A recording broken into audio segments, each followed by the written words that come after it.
هذا القرآن يوحدنا لطريق الخير يوجهنا الله تعالى أنزله ورسول الله معلمنا. اعوذ باللہ السمیع العلیم من الشیطان الرجیم بسم اللہ الرحمن الرحیم. ان اللہ، بے شک اللہ، یدافع، دفاع کرتا ہے، عن الذین، ان لوگوں کی طرف سے، آمنوا، جو ایمان لے آئے ہیں. ان اللہ، بے شک اللہ، لا یحب، نہیں پسند کرتا، کل، ہر، خوان، بہت خیانت کرنے والے، کفور، بہت ناشکرے کو. تو دیکھو، اسلام پر اعتراض، ریچولز پر اعتراض، دین کے مسائل پر اعتراض، رسول اللہ پر، قرآن پر. اللہ فرماتے ہیں لوگ کچھ بھی کریں، جو اعتراضات کریں، اللہ تمہاری طرف سے، مسلمانوں تمہاری طرف سے دفاع کرتا ہے، جواب نازل کرتا ہے قرآن مجید میں، مسائل کا حل بتاتا ہے. لوگ کہتے ہیں کہ اسلام میں یہ کیا ہے، اللہ فرماتا ہے یہ اس کا جواب ہے. لوگ اعتراض کرتے ہیں اسلام کہ مسلمان بڑے برے ہیں، مگر مسلمان اپنے عمل کو اچھا بنا کے ان کے سامنے پیش کرتا ہے کہ یہ اسلام ہے. ہم تو ایسا نہیں کرتے، ہمارے خلاف غلط پروپیگنڈا کیا گیا ہے. تو دین کی ہر اچھی بات اگر مسلمان اپنا لے تو یہ دین کا دفاع ہوتا ہے، اور مومن اپنا بھی دفاع کرتا ہے اور اپنے مسلمان بھائیوں کو بھی دفاع کرتا ہے. دوسروں کو موقع نہیں دینا چاہیے کہ وہ اسلام پر اعتراض کریں یا اس کی طرف انگلی اٹھائیں. جب اللہ نے دفاع کا کام کیا تو کیا مسلمان کا فرض نہیں بنتا؟ ان اللہ لا یحب، یقین مانو کہ اللہ نہیں پسند کرتا، کل خوان، ہر اس شخص کو جو بہت خیانت کرنے والا ہو دین کے حق میں. یعنی دین نے جو کہا اس کو امانت سمجھ کے اپنے پاس نہیں رکھا، بلکہ اس میں بددیانتی کی، خیانت کی. اب اس نے دین کو بدنام کیا نا. وہ خود تو بدنام ہوا، مگر لوگوں نے کہا یہ مسلمان ایسے ہوتے ہیں. تو اللہ فرماتے ہیں ایسے شخص کو، چاہے وہ کتنا بڑا دعوے دار ہو کہ میں مسلمان ہوں، یہ سب سے بڑا خوان ہے اور کفور ہے، ناشکرہ ہے. یعنی میں نے دین دیا تھا، اس پر عمل کر کے اللہ کا شکر ادا کرتا کہ اللہ شکر ہے تیرا کہ اس ماحول میں رہتے ہوئے میں کتنا صاف ستھرا انسان ہوں، کتنے میرے اچھے عمل ہیں، لوگ میری عزت کرتے ہیں، لوگ احترام کرتے ہیں، لوگ خواہش رکھتے ہیں کہ میں کہاں سے سیکھتا ہوں یہ باتیں، مجھے موقع مل رہا ہے میں ان کے درمیان عمل کرتا ہوں. لیکن یہاں رہ کے وہ بھی دین کا یعنی ناشکرہ بندہ بنتا ہے. وہ کہتا ہے نہیں مجھے ان کے درمیان رہتے ہوئے شرم آتی ہے، لوگ کیا کہیں گے کہ جناب ہم سارے ایسے رہتے ہیں اور یہ نمازیں پڑھتا ہے، داڑھی رکھے ہوئے ہے، یہ اس قسم کا کام کرتا ہے. یہ سب ناشکریاں ہوتی ہیں جب انسان اس قسم کی سوچ اپنا کے دین کو خیر بات کہہ کے اپنے آپ کو لوگوں کے رنگ میں رنگ لیتا ہے، مگر اللہ کے رنگ کو اپنے اوپر نہیں چڑھاتا. یہ بہت بڑی ناشکری ہے. اور دین بہت خوبصورت چیز ہے، اس پر عمل بہت بڑا فخر ہے. دوسروں کے سامنے جھینپنا، شرمندہ ہونا، منہ چھپانا، بات نہ کرنا، یہ سب کیا ہے؟ خیانت بھی ہے اور ناشکری بھی ہے. اللہ پھر ایسے لوگوں کی طرف سے دفاع نہیں کرتا. اذن للذین، اجازت دے دی گئی ہے جنگ کی، للذین، ان کو جو یقاتلون، جنگ کیے جاتے ہیں، بانہم، کیونکہ وہ ظلم کیے گئے ہیں. وان اللہ، اور بے شک اللہ، علی نصرہم، اوپر ان کی مدد کے، لقدیر، البتہ خوب قدرت رکھنے والا ہے. اب یہاں جو اجازت دی ہے اس کو بھی دیکھیے. دنیا الزام لگاتی ہے کہ مسلمان بڑے واریر ہیں، لڑاکے لوگ ہیں، جنگجو ہیں. یہ پہلی اجازت ہے. اور اجازت کس طرح دی جا رہی ہے کہ للذین یقاتلون، اللہ تعالیٰ نے اب ان لوگوں، ان مسلمانوں کی اجازت دی ہے جو جنگ کیے جاتے ہیں، یعنی جن پر جنگ مسلط کی جاتی ہے. بِأَنَّهُمْ ظُلِمُوا، کیوں اجازت دے رہا ہے؟ اس لیے کہ وہ مظلوم ہیں، ان پر ظلم کیا گیا ہے. آخر یہ تو نہیں ہو سکتا کہ کوئی آئے میں لڑنے کے لیے آ رہا ہوں اور مسلمان کہ نہیں میں نہیں لڑ سکتا، اور وہ آئے یا پانچا کر جائے مسلمان کا، اس کو بھی قتل کر جائے، اس کے جوانوں کو بھی قتل کر دے، ان کے علاقوں کو بھی گرا دے، آگ لگا دے، غلام بنا کے لے جائے، ان سے کام لے. یہ ظلم ہے. تو کیا ایسے مظلوموں کو اجازت نہ دے اللہ تعالیٰ کہ جو آئیں چڑھائی کریں اور دوسرے کہیں مسلمان کہیں نہیں جی ہم تو بیٹھے آرام سے مسجد میں جائیں گے دعا کریں گے اللہ تعالیٰ انشاءاللہ تمہیں بھگا دے گا؟ ایسا تو نہیں ہو سکتا. اللہ فرماتے ہیں ان مظلوموں کو دفاعی جنگ کی میں اب اجازت دیتا ہوں، دفاعی جنگ کی، کیونکہ ان پر جنگ مسلط کی جاتی ہے. انہوں نے چیلنج نہیں کیا ہوتا تو اب یہ آگے بڑھیں، لڑیں. اور یاد رکھیں وَإِنَّ اللَّهَ عَلَىٰ نَصْرِهِمْ لَقَدِيرٌ، ایسے مسلمانوں کی مدد پہ اللہ تعالیٰ پوری قدرت رکھتا ہے، وہ کرے گا مدد. مت سمجھیں کہ مظلوم ہیں یہ کچھ نہیں کر سکتے. یہ مسلمان اگر ہمت کریں دفاعی جنگ لڑیں تو دشمن کو سبق سکھا سکتے ہیں کہ آئندہ وہ کبھی بھی یہ نہ سوچے کہ میں مسلمان کو ماروں یا تنگ کروں یا اس کو غلام بناؤں یا اس کے علاقوں پہ جا کے قبضے کا خواب دیکھوں. الذین اخرجوا، اب دیکھیے یہ مظلوم ہے. الذین اخرجوا، وہ جو نکالے گئے من دیارہم اپنے گھروں سے بغیر حق، بغیر حق کے. وجہ بتائی کہ ان کو ایک تو ان کے گھروں سے نکال دیا گیا، جو علاقے جہاں یہ رہتے تھے وہاں جنگ مسلط کی، وہ خوف کے مارے اپنا سامان اٹھایا، جو ہاتھ میں آیا بال بچوں کو لیا، بزرگوں کو لیا، نکل گئے، اور دشمن آیا ان سے قبضہ کر لیا. اب یہ اجازت دے دی جائے کسی کو؟ کیا مسلمان اپنا دفاع نہ کریں؟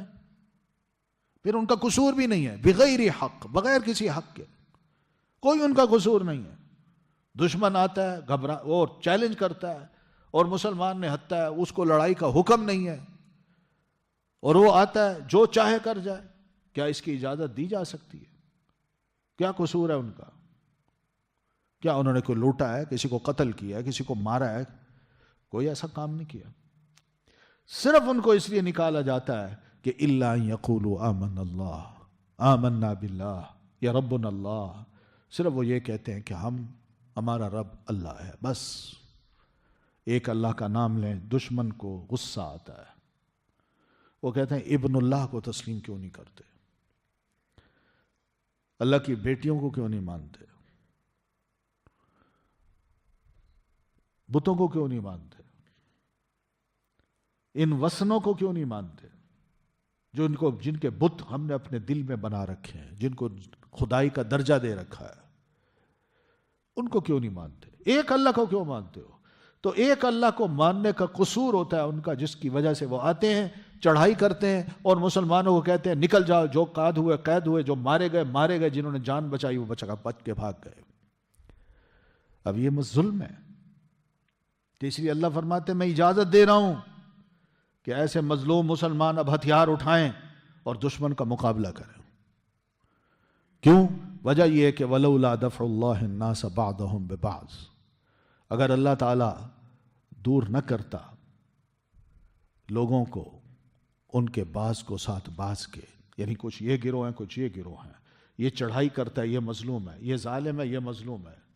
اب یہ چیز ظالم مظلوم صرف ظالم کو اختیار دیتا کہ تم جو مرضی چاہو کرو اور مظلوم کو کہتا تم ماری کھاؤ، تو یہ تو زیادتی ہوتی.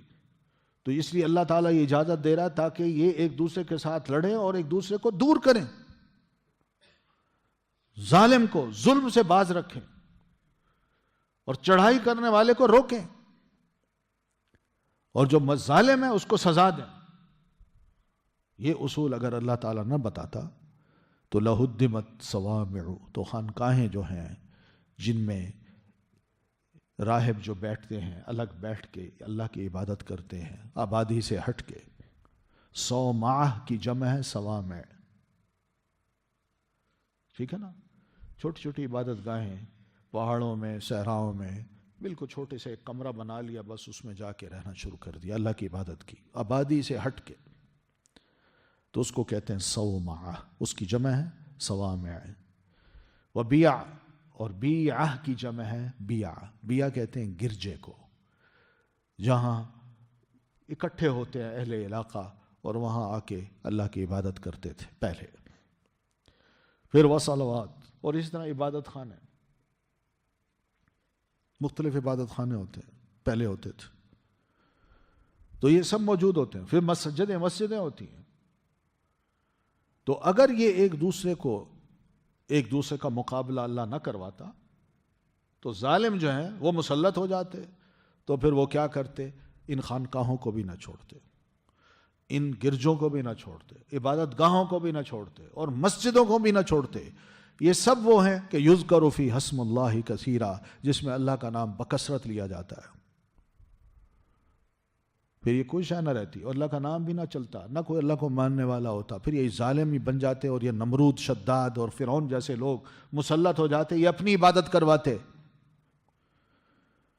اس لیے یاد رکھو، میں اجازت دے رہا ہوں کہ تم اب لڑو، دفاعی جنگ لڑو، اور یاد رکھو وَلَيَنْصُرَنَّ اللَّهُ مَن يَنْصُرُهُ، اللہ اس کی ضرور مدد کرے گا جو اس کی مدد کرے گا۔ تو اللہ کی مدد کیا ہے؟ اس کے دین کی مدد۔ جو چاہے گا کہ میں واقعی اللہ کے دین کی مدد کرنا چاہتا ہوں، وہ آگے بڑھے گا اور دشمن کا مقابلہ کرے گا، دشمن حق سے، دشمن اسلام سے۔ تو یہ مسلمان پھر یقین رکھے کہ اللہ بھی پھر اس کی مدد ضرور کرے گا، چاہے وہ کتنا ہی مظلوم کیوں نہ ہو، اس کو فاتح بنائے گا، اور اس کے ظالم طاقتور دشمن کو اس کے ذریعے سے ذلیل اور خوار کرے گا۔ کیوں؟ ان اللہ لقوی، یقین مانو اللہ ہی سب سے بڑا طاقتور ہے، بہت قوت والا ہے۔ یہ بظاہر جتنی قوتیں ظالموں میں نظر آتی ہیں، یہ معمولی سی ہیں۔ اللہ کے پاس بڑی زبردست قدرت ہے، اللہ جس کی مدد کر دے پھر اس کو کوئی شکست نہیں دے سکتا۔ بلال نے چھوڑا تھا امیہ کو، کون تھے؟ غلام تھے نا۔ امیہ کون تھا؟ سردار تھا۔ یہ کمزور اگر یہ سوچتے کہ بھئی ہم کیسے ان طاقتور لوگوں کے ساتھ لڑیں، تو یہی ہوتا ہے۔ جو دین کی، اللہ کے دین کی مدد کرتا ہے، اللہ فرماتے ہیں میں وعدہ کرتا ہوں کہ میں اس کی ضرور مدد کروں گا۔ ان اللہ لقوی، یقین مانو کہ اللہ ہی سب سے بڑی زبردست قوت والا ہے، عزیز، اور بہت زبردست ہے، اس کو کوئی شکست نہیں دے سکتا، اس کا سب پہ کنٹرول ہے، سب اس کے قبضے میں ہے، سب کا احاطہ اللہ تعالیٰ نے کیا ہوا ہے۔ بڑے سے بڑا طاقتور دشمن بھی اللہ کی گرفت سے باہر نہیں نکل سکتا۔ بس یہی ہے کہ مسلمان دین کا پھریرا لہرانے کے لیے کھڑا ہو، مظلوم ہوتا ہے، اس پر جنگ مسلط کی جاتی ہے، تب یہ کھڑا ہو جائے اور دین کی مدد کے لیے آگے بڑھے تو اللہ ضرور اس کی مدد کرے گا۔ یہ اللہ کا وعدہ ہے۔ الذین، وہ لوگ جو ان مکناہم، اگر اقتدار دیں ہمیں انہیں، فی الارض، زمین میں، مکنہ یہ تمکین سے ہے۔ تمکین کا مطلب پورا زور اور اختیار، پورا زور اور اختیار، وسعت طاقت بھی ہو، حکومت بھی منظم ہو، اور حکومت نے سارے معاملات جو ہے نا، قانونی معاملات، وہ بھی سب ٹھیک کر رکھے ہیں، اور اقتدار میں آ کے انہوں نے پوزیشنز پر بھی اہل لوگ بٹھا دیے ہیں اور ان کو پورے اختیارات دے دیے ہیں۔ یہ کام کرنا بنیادی ہوتا ہے پہلے حکومت کا، کیونکہ حکومت مضبوط ہوگی تو پھر آگے کچھ اور کام ہوں گے، ٹھیک ہے نا۔ تو مکنہ کے لفظ کو میں سمجھانا چاہ رہا ہوں، یہ تمکین سے ہے، اور تمکین کا مطلب ہے کہ پورا اختیار، پورا ویل آرگنائزڈ اور انتہائی طاقتور حکومت۔ تو اگر جن کو اللہ تعالیٰ زمین میں، زمین سے مراد ان کا اپنا علاقہ، اپنا ملک، تو اس زمین میں اگر ہم انہیں اقتدار دیں، وہ اقتدار کی مسند پہ آ کے بیٹھ جائیں، تو یہ کون ہے؟ مسلمان ہیں۔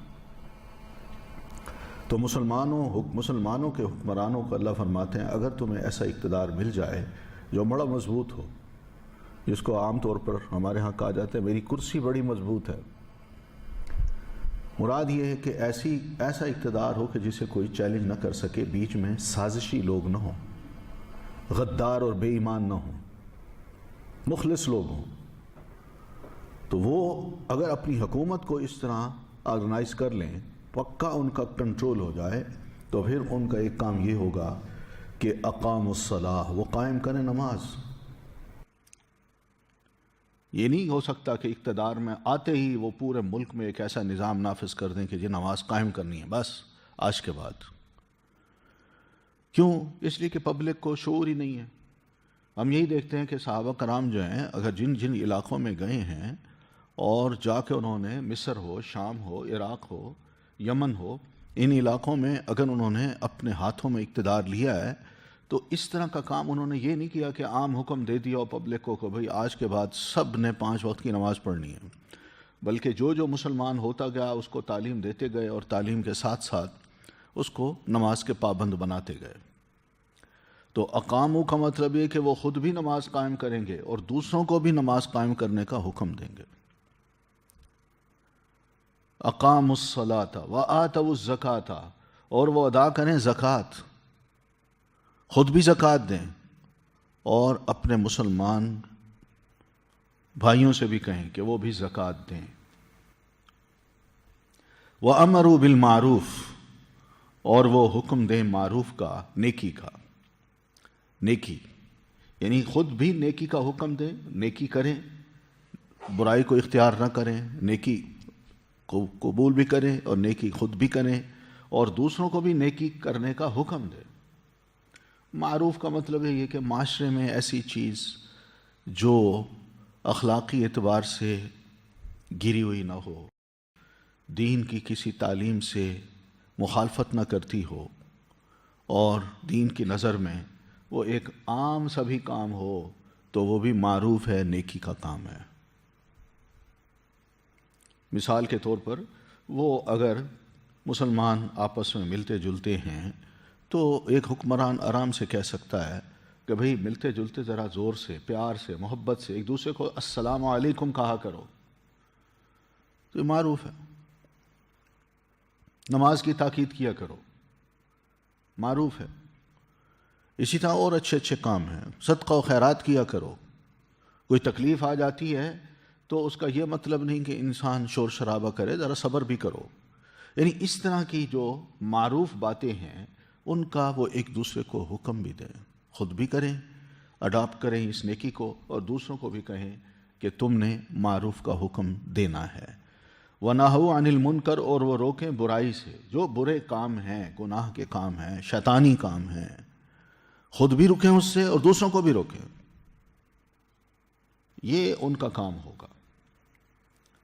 تو معلوم یہ ہوا کہ بندے کو، مسلمان کو جب اقتدار نصیب ہو تو پہلے پہلے وہ اپنے اقتدار کو ذرا تھوڑا سا اس اعتبار سے مضبوط کرے کہ جتنے بھی مختلف پوزیشنز پہ لوگ آتے ہیں وہ اس کے ہم خیال ہوں، ہم جولی ہوں اور وہ اس کے ہم نوا ہوں۔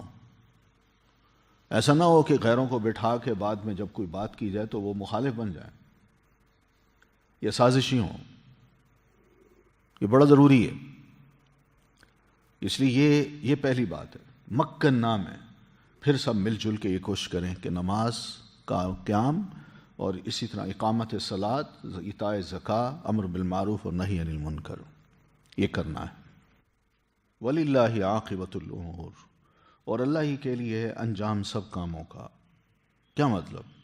یعنی یہ سب صاحب اقتدار طبقہ ہو یا ان کے معاون جتنے بھی مسلمان ہیں، وہ جو بھی نیکیاں کریں گے ان کا ثواب اللہ تبارک و تعالیٰ کے ہاں ہی ملے گا، ان کو اللہ ہی ان کو یہ ریوارڈ دے گا، بہترین ریوارڈ، عاقبۃ الامور، بہترین ریوارڈ اللہ تعالیٰ ان کو دے گا۔ اور دوسری بات یہ بھی ہے کہ مخلوق کے جتنے بھی کام ہوتے ہیں نا، وہ اینڈ اس کا کہاں ہوتا ہے؟ اللہ پر ہی ہوتا ہے۔ یعنی بندہ سب کچھ کرنے کے بعد، چاہے وہ نیکیاں کرے یا گناہ کرے، مر جاتا ہے اور مرنے کے بعد کل اللہ تعالیٰ نے اس کو اٹھا کے اپنی عدالت میں پیش کرنا ہے اور پھر اس سے پوچھنا ہے کہ بھئی ہاں کیوں یہ گناہ کیا، اور اگر گناہ کیا ہوگا اس کو اللہ سزا دے گا۔ یہ بھی ہے معنی وَلِلَّهِ عَاقِبَةُ الْأُمُورِ، اور اگر نیکیاں کر کے آیا ہے تو اللہ اس کو ثواب دے گا، یہ بھی ہے معنی کس کا؟ وَلِلَّهِ عَاقِبَةُ الْأُمُورِ۔ ٹھیک ہے؟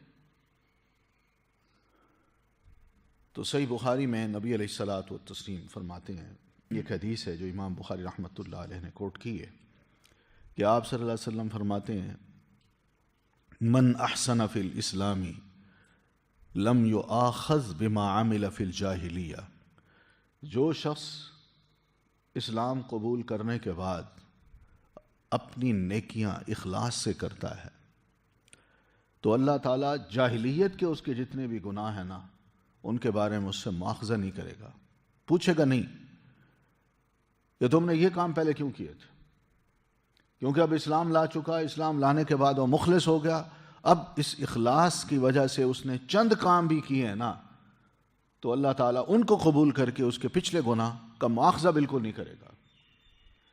لیکن ومن اساء فی الاسلام، لیکن ایک شخص کافر تھا، وہ مسلمان ہوا، مسلمان بننے کے بعد پھر وہ اسلام میں بھی برے کام کرتا ہے، اچھے کام نہیں کرتا، تو نبی علیہ السلام فرماتے ہیں اخذ بالاول والآخر، تو اللہ تعالیٰ اس کا مواخذہ کرے گا، پہلے گناہوں کا بھی، جاہلی دور کے گناہوں کا بھی، کفر کے دور کے گناہوں کا بھی، اور اسلام کے دور کے گناہوں کا بھی۔ تو یہ ہے وَلِلَّهِ عَاقِبَةُ الْأُمُورِ۔ وَإِن يُكَذِّبُوكَ، اور اللہ کے رسول اگر یہ جھٹلاتے ہیں آپ کو، فقط تو تحقیق، کذبت جھٹلایا، قبلہم ان سے پہلے، قوم نوح، قوم نوح نے۔ یہاں اللہ تعالیٰ نے بتایا نبی علیہ الصلاۃ والتسلیم کو کہ آپ سے پہلے جتنی بھی امتیں تھیں ان کے افراد نے وقت کے رسولوں کو جھٹلایا، جیسے قوم نوح ہے، قوم عاد ہے، قوم سمود ہے، قوم ابراہیم ہے، قوم لوط ہے، اور اصحاب مدین ہے۔ یہ کون ہے اصحاب مدین؟ شعیب علیہ السلام کی قوم۔ ان سب نے اپنے وقت کے رسولوں کو جھٹلایا۔ وَكُذِّبَ مُوسَىٰ، اور جھٹلائے گئے موسیٰ علیہ الصلاۃ والتسلیم، یعنی موسیٰ علیہ الصلاۃ والتسلیم نے بھی بے شمار دلائل ان کے سامنے رکھے اور ایسے ایسے معجزات ان کو دکھائے، ان کے باوجود بھی قوم نے یا فرعون نے اور فرعون کی قوم نے ان کو جھٹلا دیا۔ اللہ فرماتے ہیں فَأَمْلَيْتُ لِلْكَافِرِينَ، تو میں نے کافروں کو پھر ڈھیل دے دی، وہ نہیں اور جھٹلاؤ اور گناہ سمیٹو اور کفر کی جو ٹھپے ہیں وہ اپنے ریکارڈ میں لگواتے جاؤ، تو میں نے ان کو ڈھیل دی۔ ثُمَّ أَخَذْتُهُمْ، انہوں نے ڈھیل میں سمجھا کہ ہم ٹھیک ہیں، ہمیں کچھ نہیں ہوتا، یہ وقت کا نبی جو آیا ہے ہم نے اس کو نہیں مانا، جب سے اس نے دعویٰ کیا ہے ہم اس کی مخالفت کر رہے ہیں، کوئی اللہ کی طرف سے عذاب نہیں آئے، تو اس کا مطلب ہے ہم درست ہیں، اور سرکش ہوتے گئے۔ تو اللہ فرماتے ہیں جب پوری سرکشی کی انتہا ہو گئی ان کی، ثم اخذتهم، پھر میں نے ان کو پکڑ لیا، پھر میں نے نہ چھوڑا، اور ایسا پکڑا کہ وہ بچ نہ سکے، فرار نہ ہو سکے، سب کے سب دھر لیے گئے اسی موقع پہ۔ فَكَيْفَ كَانَ نَكِيرٌ، تو ذرا ان کے واقعات کو پڑھو تو صحیح، مکی لوگو، رسول اللہ صلی اللہ علیہ وسلم کو جھٹلانے والو، تو دیکھ لو کیسا تھا عذاب میرا۔ تو سبق کیا ہے؟ یہی کہ تم نبی علیہ الصلاۃ والتسلیم کو جھٹلا رہے ہو، کہیں ایسا نہ ہو کہ وہی عذاب جو ماضی میں مختلف قوموں پر میرا آیا ہے وہی کہیں تم پر نہ آ اترے۔ اس لیے دھیان کرو، مان لو نبی علیہ الصلاۃ والتسلیم کو۔ فَكَأَيٍّ، تو کتنی ہی، من قریۃ، بستیاں، اہلکناہا، ہلاک کیا ہم نے انہیں۔ یہاں اللہ تعالیٰ نبی علیہ السلام کو فرماتے ہیں کہ اللہ کے رسول، ماضی کی یہ قومیں ہیں، یہ تو چند ایک کا ذکر ہم نے کیا آپ کے سامنے،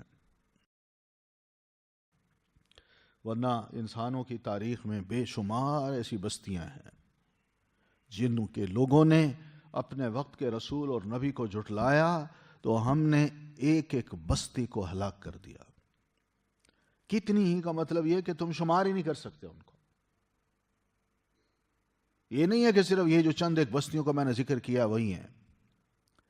فَكَأَيٍّ مِّن قَرْيَةٍ أَهْلَكْنَاهَا، ہم نے ہلاک کر دیا ان کو، وَهِيَ ظَالِمَةٌ، جبکہ وہ ظالم تھیں۔ ظالم کا کیا مطلب؟ یعنی کفر پہ ڈٹی رہیں، اللہ کی نافرمانی کرتی رہیں مسلسل۔ تو ہم نے ایسی بستیوں کو ہلاک کر دیا، اور ان کی حالت یہ تھی کہ وہی ظالمتن، وہ اس حالت میں جب ہم نے ان کو پکڑا تو یہ کافر تھیں، ڈٹی ہوئی تھیں اپنی کفر پر، اور جو گناہ تھے ان پر بھی ڈٹے ہوئے تھے کہ ہم ان گناہوں کو نہیں چھوڑ سکتے۔ تو عین اس حالت میں ہم نے ان کو پکڑا۔ فَهِيَ خَاوِيَةٌ، تو آج وہ ساری بستیاں خاویتن، خاویتن کا مطلب بے آباد ہیں، برباد ہو چکی ہیں، علی عروشہا اپنی چھتوں کے اوپر، اپنی چھتوں کے، یعنی ان پر جو چھتیں گری ہیں وہ بندے خود بھی مر گئے اور بندوں کا نام و نشان نہیں رہا، بس علاقے بھی ختم ہو گئے اور بس اس کی چھتیں ہوں یا ان کی ہلکی ہلکی دیواریں ہوں یا چند ایک نشانات ہوں وہ باقی ہیں، ورنہ نہ وہ افراد ہیں، نہ بستیاں ہیں، نہ لیڈر ہیں، نہ وہاں کوئی قوم کا فرد زندہ ہے۔ پھر اسی طرح وہ بئر معطلۃ، اور کتنے ہی کنویں ہیں جن پر آ کے پوری انسانی آبادی لائن لگا کے اپنے جانوروں کو پانی پلاتی تھی، اور اسی طرح افراد آتے تھے وہ پانی پیتے تھے، اور اپنے اپنے کنویں پہ جھگڑا بھی ہوتا تھا، یہ ہماری قوم کا ہے، فلاں کا ہے، وہ فلاں کا ہے۔ آج وہ سارے کنویں معطلۃ بیکار پڑے ہیں، کوئی ان پر نہیں آتا کہ پانی نکال کے ان کو پی سکے۔ پھر وہ قصر، اور کتنے ہی محلات ہیں جو انہوں نے اپنے اپنے دور میں بنائے، اپنی بستیوں میں بنائے، اور انتہائی مشید، مشید کا مطلب پختہ، چونا گچ کی ہوئی، یعنی پرانے دور میں چونے کو لے کے اس کو پتلا کر کے سیمنٹ کی طرح اینٹوں کے درمیان رکھ کے، جیسے آج ہم سیمنٹ رکھتے ہیں ویسے ہی وہ رکھ کے اپنی عمارتیں بناتے تھے، تو بڑی پختہ عمارتیں ہوتی تھیں وہ۔ تو اللہ فرماتے ہیں کہ یہ سب محلات بھی آج ختم ہیں، نیست و نابود ہو چکے ہیں، کنویں ہیں جن پر بڑی رونق ہوتی تھی وہ بھی ختم ہو چکے، بیکار پڑے ہیں، اور بستیاں جو ہیں اگر ان کے کچھ نشانات ملتے ہیں تو یوں لگتا ہے جیسے چھت اوپر آ گری ہے اور وہاں آباد کوئی نہیں ہے۔ افلم یسیرو، کیا بھلا نہیں وہ چلے پھرے، فی الارض زمین میں، یہاں سمجھایا کہ یہی جو آپ کو جھٹلانے والے ہیں اور اپنے رب کی قدرت کو تسلیم نہیں کرتے، اس کا بھی انکار کرتے ہیں، وہ کہتے نہیں یہ بستیاں خود بخود گر گئی تھیں، وقت کے ساتھ ساتھ لوگ بھی مر گئے، اور ایسے ہی ہوتا ہے، ایک قوم آباد ہوتی ہے پھر دوسری قوم کہیں اور جا کے آباد ہو جاتی ہے، اور پھر یہ اس آباد قوم کا جو علاقہ ہے بتدریج بے آباد ہو جاتا ہے۔ اس میں اللہ تعالیٰ نے کون سی ان کو سزا دی ہے؟ تو اللہ فرماتے ہیں ایسے لوگ جو اللہ تعالیٰ کی قدرت کا بھی انکار کرتے ہیں کہ اللہ سزا نہیں دے سکتا، اور رسولوں کو بھی جھٹلاتے ہیں، تو وہ کم از کم چل پھر کے زمین میں دیکھیں تو صحیح، اور دیکھیں جا کے وہ مقامات جہاں ان ساری قوموں کو پچھاڑا گیا، شکست دی گئی، ماضی کی بڑی بڑی قومیں تھیں، انہوں نے جھٹلایا بھی تھا، گمراہ بھی تھی، جا کے ذرا ان کو دیکھیں تو صحیح۔ واقعی اگر یہ دیکھیں تو فَتَكُونَ لَهُمْ قُلُوبٌ يَعْقِلُونَ بِهَا، تاش کہ اس وقت ان کے دل بھی ایسے ہوتے کہ وہ عقل سے کام لیتے ساتھ ان دلوں کے، یعنی دلوں سے سمجھ سکتے ان کو۔ مراد یہ ہے کہ وہ دیکھتے کہ حالات کیا ماضی میں تھے، یہ کس طرح آباد تھے، ان کی تاریخ کیا تھی، کتنی شان و شوکت والے لوگ تھے، کتنے طاقتور تھے، مگر اچانک ہی ان پر کوئی جھاڑو ایسا پھیرا گیا ہے، یہ سمجھ ہی نہیں آتی کیا ہو گیا، کیا ایسے ہی سزا ملتی ہے، ایسے ہی سارے تہس نہس ہو جاتے ہیں؟ انسان کم از کم دل سے سوچے تو صحیح، یہ سارا ایسا کیوں ہوا؟ کیا ان کا کفر تو نہیں تھا؟ اور کیا وجہ ہے کہ یہاں کے جو مسلمان تھے اور وقت کا نبی تھا وہ تو نکل گیا، وہ بچ گیا، اور جو باقی تھے وہ سارے کے سارے مار دیے گئے؟ کوئی بندہ سوچ نہیں سکتا۔ پھر کیا وجہ ہے کہ فرعون اپنے لاؤ لشکر سمیت مصر میں ٹھیک ٹھاک آباد تھا، لیکن وہ موسیٰ علیہ الصلوۃ والتسلیم کا پیچھا کرتے کرتے جب پہنچا ہے سمندر میں، تو کیا وجہ ہے کہ موسیٰ علیہ السلام اور مسلمان تو نکل گئے اور یہ نہ نکل سکا، یہ ڈوب گیا؟ یہ وہ چیزیں ہیں جس کو کہا گیا فَتَكُونَ لَهُمْ قُلُوب، کہ ہوتے ان کے دل، يَعْقِلُونَ بِهَا، وہ عقل سے کام لیتے ساتھ ان کے۔ تو پتہ یہ چلا کہ دماغ جو ہے وہ عقل کا کام نہیں کرتا، دل عقل کا کام کرتا ہے۔ دل ہے جو سوچتا ہے.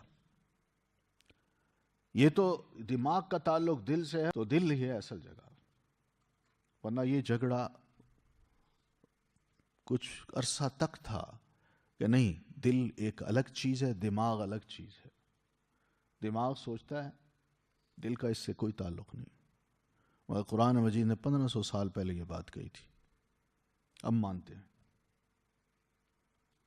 کہتے ہیں ہاں دل ہی سارے کام کرتا ہے. تو نبی علیہ السلام کا ایک ارشاد بھی ہے نا کہ انسان کے پورے جسم میں گوشت کا لوتھڑا ہے، اگر وہ صحیح ہو جائے تو سارا وجود صحیح ہو جائے گا، اور اگر وہ خراب ہوتا ہے تو سارا وجود خراب ہوتا ہے. اور آپ فرماتے ہیں یہ لوتھڑا کیا ہے؟ الا وہی القلب، یہ دل ہے. بادشاہ ہے دل، پورے جسم کا، پورے جسم پہ کنٹرول کرتا ہے. دل میں خواہش ہوگی تو ہم اٹھ کھڑے ہوں گے، نہیں ہوگی تو بیٹھ جائیں گے. نہیں ہوتا. خواہش نہ ہو تو کون کھڑا ہوتا ہے؟ کہتا میرا دل ہی نہیں کر رہا کہ میں کہیں جاؤں. تو لہم قلوب یعقلون بہا، تو ان کے لیے دل ہیں، وہ عقل سے کام لیتے ساتھ ان کے. او اذان، یا کان، یسمعون بہا، وہ سنتے ساتھ ان کے. یعنی کانوں کا استعمال کرتے کہ کم از کم جو وحی ہے وہ تو ہم سن لیں، وہی تو سن لیں. وہی کو ہم چیلنج کرتے ہیں، کیا واقعی اس چیلنج کا واقعی ہمارے پاس کوئی جواب ہے؟ رسول محترم نے، جو وقت کا کوئی بھی رسول تھا، اس نے اپنے وقت کے بڑے بڑے جو کیا کہتے ہیں طاغوت، ان کو جب معجزات دکھائے اور وحی کے ذریعے دکھائے تو انہوں نے تسلیم نہیں کیا. کیا انہوں نے جو چال چلی رسولوں کے خلاف یا مقابلہ کیا ان کے معجزات کا، کامیاب کون ہوا؟ رسول ہوئے یا وہ؟ اس موقع پر کیا ان کے پاس اتنی سمجھ نہیں تھی یا کان نہیں تھے کہ رسول جو وحی کی باتیں کر رہا تھا کم از کم اسی کو تسلیم کر لیتے، غور سے سن لیتے، کہتے ہیں ہاں بھئی یہ وحی کی بات ہے، میں مانتا ہوں. لیکن وحی کو بھی انہوں نے تسلیم نہیں کیا. وقت کے رسول کی جو کتاب تھی اس کو بھی تسلیم نہیں کیا اور اس کی باتوں کو بھی تسلیم نہیں کیا. فَإِنَّهَا، تو سنو بات یہ ہے کہ فَإِنَّهَا، تو بے شک بات یہ ہے کہ لا تعمل الابصار، نہیں اندھی ہوا کرتی آنکھیں. ابصار کس کی جمع ہے؟ بصر کی. بصر کس کو کہتے ہیں؟ آنکھ کو. آنکھیں اندھی نہیں ہوا کرتی کیونکہ یہ تو دیکھ رہی ہوتی ہیں. بندہ ٹھیک ٹھاک ہے، دیکھ رہا ہے کہ بستی واقعی بے آباد ہو گئی ہے، بندہ ڈوب گیا ہے، فرعون ڈوب گیا ہے، سب کچھ ہو گیا ہے، اس کی لاش موجود ہے، آنکھوں سے دیکھتے ہیں انسان، اور قرآن مجید کے مطابق اس کی لاش محفوظ ہے. قرآن کو سنتے بھی ہیں اور اس کی لاش کو بھی دیکھتے ہیں، مگر نہ کانوں سے اس وحی کو سنتے ہیں جو قرآن کی ہے، تسلیم کرتے ہیں، اور نہ اپنی آنکھوں سے اس لاش کو دیکھ کے کوئی عبرت پکڑتے ہیں. تو یہاں بات پھر کیا ہے؟ آنکھیں اندھی نہیں ہیں، وَلَكِنْ تَعْمَ الْقُلُوبُ الَّتِي فِي الصُّدُورِ، بلکہ اندھے ہو گئے ہیں دل وہ جو سینوں میں ہیں. جو سینوں میں دل ہوتے ہیں نا، وہ اندھے ہوتے ہیں، وہ نہیں سوچتے، وہ نہیں غور کر پاتے، وہ نہیں عبرت حاصل کرتے. یہ اصل وجہ ہے. تو پتہ کیا چلا کہ دل جو ہے نا یہ ہے ایک مرکز سوچنے کا، سمجھنے کا. وہ عقل نہیں ہے جو دماغ میں ہے. بس یہ یاد رکھیے گا. قرآن مجید میں بہت سی باتیں اللہ تعالیٰ نے کی ہیں. لہم قلوب لا یفقہون بہا، دیکھیے ان کے دل ہیں وہ نہیں سمجھ پاتے ان سے. یفقہون کا لفظ استعمال کیا ہے. پھر اسی طرح اللہ تعالیٰ فرماتے ہیں لہم قلوب یعقلون بہا، ان کے دل ہیں وہ سمجھ پاتے ہیں ان سے. الہم قلوب یا فتکون لہم قلوب یعقلون بہا، کہ ہوتے ان کے دل کہ وہ سمجھ پاتے ان سے. تو دل کو ہی اللہ تعالیٰ نے مرکز بنایا ہے. وَيَسْتَعْجِلُونَكَ، اور وہ جلدی مانگتے ہیں آپ سے، بالعذابِ عذاب. ولن اور ہرگز نہ یخلف خلاف کرے گا اللہ وعدہ اپنے وعدے کا. تو مشرکین بار بار آپ سے مطالبہ کرتے کہ آپ عذاب کی دھمکیاں دیتے ہیں, عذاب کیوں نہیں آتا, جلدی آئے نا. تو یہ جب کہتے نا جلدی آئے عذاب, یہ اصل میں آپ کا مذاق اڑاتے تھے, وہی کا مذاق اڑاتے تھے. تو مقصد یہ ہے کہ یہ مکہ کے جو بڑے بڑے طاغی اور سرکش لوگ تھے, یہ رسول اللہ صلی اللہ علیہ وسلم کی نبوت کو بھی جھٹلاتے اور آخرت کی زندگی کو بھی جھٹلاتے تھے. کہتے تھے نہیں, مر کے کوئی نہیں, ہم نے زندہ ہونا. تو ہم پہلے بھی پڑھ آئے ہیں کہ انہوں نے دعائیں بھی کی تھیں کہ اللہم ان کان ھذا ھو الحق من عندک فامطر علینا حجارۃ من السماء. اگر یہ وحی یا یہ رسول واقعی تیری طرف سے ہے تو ہم اس کو تو نہیں مانتے, بلکہ اس کے بدلے میں تو ہم پر آسمان سے پتھروں کی بارش برسا دے. ایسے بدبخت انسان تھے, تو عذاب کو یہ جلدی مانگتے تھے. تو اللہ فرماتے ہیں وَلَن يُخْلِفَ اللَّهُ وَعْدَهُ, عذاب کی جو میں نے بات کی ہے یہ میرا پکا وعدہ ہے, میں کبھی بھی اس کا خلاف نہیں کروں گا. یعنی یہ نہیں ہو سکتا کہ رسول کے دشمنوں کو, رسول کے جھٹلانے والوں کو میں سزا نہ دوں, میں دوں گا. لیکن کب دوں گا وہ میں جانتا ہوں کہ کب دوں, کون سا مناسب وقت ہے. یا تو دنیا میں دے دوں, یا مرتے وقت دے دوں, یا آخرت میں دے دوں. یہ ہے. تو اس سے پتہ یہ چلتا ہے کہ اللہ اپنے دشمنوں سے انتقام کی بات کرتا ہے کہ میرے جو دشمن ہیں پہلے میں ان کو ڈھیل دوں گا اور پھر اس کے بعد میں ان سے انتقام لوں گا. اور یہ انتقام صرف دنیا میں نہیں, آخرت میں بھی لوں گا. تو یہی کچھ ہوا کہ اللہ نے اپنے وعدے کا خلاف نہیں کیا, اور ابو جہل اور سارے اس قسم کے جتنے بڑے بڑے سردار تھے ان کو بدر میں قتل کروایا. یہ کم عذاب نہیں تھا, بہت بڑا عذاب تھا. تو اللہ تعالیٰ جلدی تو نہیں کرتا کہ میں جلدی عذاب دے دوں. اللہ فرماتے ہیں اس لیے کہ یاد رکھو وَإِنَّ يَوْمًا, تمہارا ایک دن جو ہے نا دنیا کا, وہ کوئی حیثیت نہیں رکھتا میرے نزدیک. ان یومن, یقین مانو ایک دن جو اس دنیا کا ہے, یہ جو میرا ہے, وہ عند ربک, تیرے رب کے ہاں, کا الف سنۃ, مانند 1000 سال کے ہے, مما تعدون, اس سے جو انسانوں تم گنتے ہو. یعنی تم اس دنیا میں جن 1000 سالوں کو 1000 سال کہتے ہو, تمہارے 1000 سال ہیں, اللہ کے نزدیک وہ 1 سال ہے. اب 1 سال ایک دن میں, اللہ کے نزدیک وہ 1 دن ہے. تو 1 دن جو ہے وہ گزرنے تو دیں, کچھ تو حصہ اس کا گزرنے دیں, کیا جلدی ہے؟ تمہیں جلدی پڑی ہے. اور اللہ تعالیٰ اس دن کو اسی دن میں ہی ہے, اور اسی دن کے مطابق ہی تمہیں سزا دے گا. تو اس لیے کوئی جلدی نہ کرو, جلدی ہو جائے گا یہ سارا کام. ٹھیک ہے. تو یہ بڑی عام بات ہے جو کہ سوچنے کی ہے کہ ہم بالفرض اگر اس دنیا میں آتے ہیں 70-80 سال گزار جاتے ہیں, 50,000 سال کا دن ہو, اس میں 70-80 سال کیا حیثیت رکھتے ہیں؟ تھوڑی سی چیز ہے, تھوڑی سی. تو اس تھوڑی سی لائف میں انسان کہتا ہے کہ سزا نہیں ملتی, وہ بعد میں مل سکتی ہے.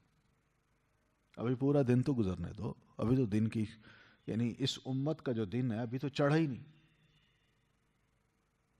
دیکھا جائے تو. وَكَأَيٍّ, اور کتنی ہی, من قریۃ, بستیاں ہیں, املیت لہا, ڈھیل دی میں نے انہیں, وہیا, جب کہ وہ ظالمۃ, ظالم تھیں. تو بار بار اللہ فرماتے ہیں دیکھ لو, تم مانگتے ہو عذاب, ماضی کی بے شمار قومیں تھیں جن کو میں نے ڈھیل بھی دی, وقت بھی دیا کہ تھوڑا سا سمجھ لیں, بات کو غور سے سن لیں, ایک دفعہ یکدم مخالفت نہ کریں, مگر وہ ظالم ہی بن کے رہی. شرک کو انہوں نے نہیں چھوڑا, توحید کو انہوں نے نہیں اپنایا, وقت کے رسول کو انہوں نے جھٹلایا, وہی کو انہوں نے جھٹلایا. تو بہرحال یہ ڈھیل دیتے دیتے پھر ظلم جب ان کا اس انتہا پہ پہنچ گیا تو پھر میں نے ان کو پکڑا. پھر میں نے وہ رسی جو ڈھیلی چھوڑی تھی وہ ذرا کھینچ لی، بس ختم ہو گئے، کوئی بچا ہے ان میں کوئی؟ پھر الی المصیر، میری طرف ہی سب کا لوٹنا ہے۔ کون ہے جو یہ کہتا ہے کہ میں اللہ کی طرف نہیں جا سکتا؟ آنا تو اس نے میری ہی طرف ہے، مجھ سے وہ پرے نہیں ہو سکتا یا چھپ نہیں سکتا۔ قل یا ایھا الناس، کہہ دیجئے اے لوگو، انما بے شک، انا میں، لکم ہوں تمہارے لیے، نذیر ڈرانے والا، مبین کھلم کھلا۔ تو وہ عذاب مانگتے ہیں، جلدی کیوں نہیں آتا؟ تو اللہ کے رسول صلی اللہ علیہ وسلم کو کہا گیا کہ اللہ کے رسول ان کو بتائیے میں تمہیں سزا دینے کے لیے نہیں آیا، یہ سزا کا معاملہ اللہ تعالیٰ نے میرے ہاتھ میں نہیں دیا، مجھے تو بھیجا کس لیے؟ نذیر بنا کے، تمہیں وارن کرنے کے لیے۔ باقی جو فیصلے ہیں وہ اللہ تعالیٰ کے ہاتھ میں ہیں۔ لا معقب لحکمہ فاللہ یحکم، اللہ ہی فیصلہ کرتا ہے، وہ جب فیصلہ کرتا ہے تو اس کے فیصلے کے پیچھے کوئی نہیں آتا جو اللہ کو کہہ سکے اللہ تو نے ایسا کیوں کیا۔ تو اس لیے یہ بات بھی یاد رکھو، تم بار بار مجھے کہتے ہو، میری طرف سے یہی جواب ہے کہ سزا دینے کا اختیار میرے پاس نہیں ہے۔ فالذین آمنوا، تو وہ جو ایمان لے آئے، وعملوا الصالحات، اور انہوں نے عمل کیے نیک۔ ہاں، جو ایمان لائے گا اور عمل صالح کرے گا تو ان کے لیے اللہ تعالیٰ نے ایک اور وعدہ بھی کر رکھا ہے کہ لہم مغفرۃ، ان کے لیے بخشش ہے۔ بخشش سے مراد کیا ہے؟ کہ ان کے جتنے بھی گناہ ہیں ماضی کے، اللہ ان پہ پردہ ڈال دے گا، کسی کو پتہ ہی نہیں چلے گا۔ ورزق کریم، اور رزق ہے باعزت۔ کیا مطلب؟ یعنی جنت۔ پھر مغفرت ان کا ایک مطلب یہ بھی علماء نے کیا ہے کہ جہاں اللہ تعالیٰ ان کے ماضی کے سارے گناہوں پہ پردہ ڈال دے گا، وہاں ان کی ایک ایک نیکی کو دگنا چگنا کر دے گا۔ وَرِزْقٌ کریم، اور رزق ہوگا بڑا باعزت۔ یہ کہاں ملے گا؟ جنت میں۔ یعنی عزت کی روزی جو ہے نا، عزت کی روٹی، وہ بڑی شے ہوتی ہے۔ ایک بھوکا ہو، اس کے آگے روٹی یوں پھینک دی جائے، یہ عزت کی روٹی نہیں ہے، ٹھیک ہے نا؟ اور عزت کی روٹی یہ ہوتی ہے کہ اس کے کچھ آداب ہوتے ہیں، دینے کے بھی، حاصل کرنے کے بھی، تو وہ عزت کی روٹی ہوتی ہے۔ جیسے ایک شخص کسی کا مہمان بن کے جاتا ہے تو اس مہمان کو جس طرح عزت دی جاتی ہے کہ اس کو اچھی جگہ بٹھایا جاتا ہے، اس کے لیے کھانا پیش کیا جاتا ہے، رکھا جاتا ہے، اور پھر اس کو بڑی عزت سے کہا جاتا ہے جناب آپ تناول کیجئے، بسم اللہ کیجئے، ٹھیک ہے نا؟ تو یہ رزق کریم ہے، دوسرے کو عزت دینا ہے، عزت کے ساتھ اس کو رزق دینا۔ جب ہم تو خیر پاکستانی سیدھے سادے لوگ ہیں، ہمیں تو سمجھ نہیں ہے نا۔ جب یونیورسٹی میں گیا، اسی اسلامی یونیورسٹی میں، ہمارے مصری استاد جو اچھے سینئر ٹیچر تھے، بڑے با اخلاق انسان تھے، یہاں بہترین مسلمان تھے، با اخلاق بھی بہت تھے۔ تو میرا خیال ہے میرا ابھی یونیورسٹی میں ایک ہفتہ ہی گزرا تھا، تو یہیں F8 میں جہاں میں رہتا تھا اسی کی کسی گلی میں یونیورسٹی کے اس وقت کے جو وائس پریزیڈنٹ تھے، یعنی وائس چانسلر کے بعد کے، پرو وائس چانسلر جن کو کہتے ہیں، تو انہیں میں نے فون کیا کہ میں ایک کام ہے، تھوڑی دیر کے لیے آنا چاہتا ہوں۔ ان کا آ جاؤ۔ میں نے کہا میں 15 منٹ میں پہنچ رہا ہوں۔ خیر میں جب پہنچا تو وہ دروازے پہ کھڑے تھے، بزرگ، بڑی شرمندگی ہوئی۔ میں نے کہا شکر ہے میں وقت پہ پہنچ گیا۔ پھر اس کے بعد وہ اندر مجھے لے گئے، بڑے اچھے طریقے سے بٹھایا اور وہیں پر نا ایک چھوٹی سی ڈش پڑی تھی جس میں فروٹ پڑے تھے، تو انہوں نے بات کے دوران ہی ایک کیلا بڑے اچھے طریقے سے اٹھا کے اس کو چھیل کے مجھے کہا یہ لیجیے۔ اتنا مجھے اچھا لگا، میں کبھی نہیں بھولتا ایسی بات کو۔ یعنی یہ بندے کو احساس ہوتا ہے نا کہ واقعی مجھے عزت دی جا رہی ہے۔ یہ وہ طریقے ہیں جو کہ دنیا میں اچھے لوگ اپناتے ہیں، اپنے مہمانوں کے لیے ان کو عزت دیتے ہیں، اور یہی طریقہ، اس سے زیادہ بہتر طریقہ تو پھر جنت میں ہوگا نا. ورزق کریم. والذین، اور وہ لوگ جو سعوا، کوشش کرتے ہیں، فی آیاتنا، ہماری آیات میں، معاجزین، عاجز کرنے والے بن کر، اولئک، یہی لوگ ہیں، اصحاب الجحیم، دوزخی. یہاں معاجزین کا مطلب یہ کہ مخالفت کرنے والے، ایک معنی یہ بھی کر لیجئے. معاجزین کا مطلب مقابلہ کرنے والے، کہ ہم مقابلہ کریں گے ان آیات کا، ان کی مخالفت کریں گے حتیٰ کہ یہ آیت سمجھی نہ جائے، اللہ تبارک و تعالیٰ کے بارے میں لوگ وہ حقیقت نہ سمجھے جو قرآن بتاتا ہے، بلکہ شرک پر قائم رہیں، ایک اللہ کی عبادت نہ کریں. کیونکہ آیات میں جہاں توحید کا درس ہے وہاں شرک سے نفرت بھی ہے. تو کچھ لوگ کھڑے ہو جاتے ہیں، وہ ان آیات کی مخالفت کرتے ہیں ڈٹ کے، اور سمجھتے ہیں کہ ہم شاید جیت جائیں گے. تو اللہ فرماتے ہیں دنیا میں بھی وہ شکست کھائیں گے، اور آخرت میں اولئک اصحاب الجحیم، یہی ہیں جو دوزخ کے ساتھی ہیں. جحیم جہنم کا نام ہے. تو یہاں اللہ تعالیٰ نے ایک دھمکی بھی دی ہے اور ان لوگوں کو کہہ بھی دیا کہ تمہارے ساتھ یہ میرا معاملہ ہوگا، تم میری آیات کے ساتھ میرے حکم کے خلاف، میرے ماننے والوں کے خلاف کسی قسم کی بھی کوئی جنگ کرو، کسی قسم کا کوئی حربہ استعمال کرو، یا اللہ کی راہ کی طرف، دین کی طرف آنے والوں کو تم روکو، تو اتنا یاد کرو دوزخ کی آگ پھر تمہارا انتظار کر رہی ہے، وہی تمہارا مستقل ٹھکانہ ہوگا.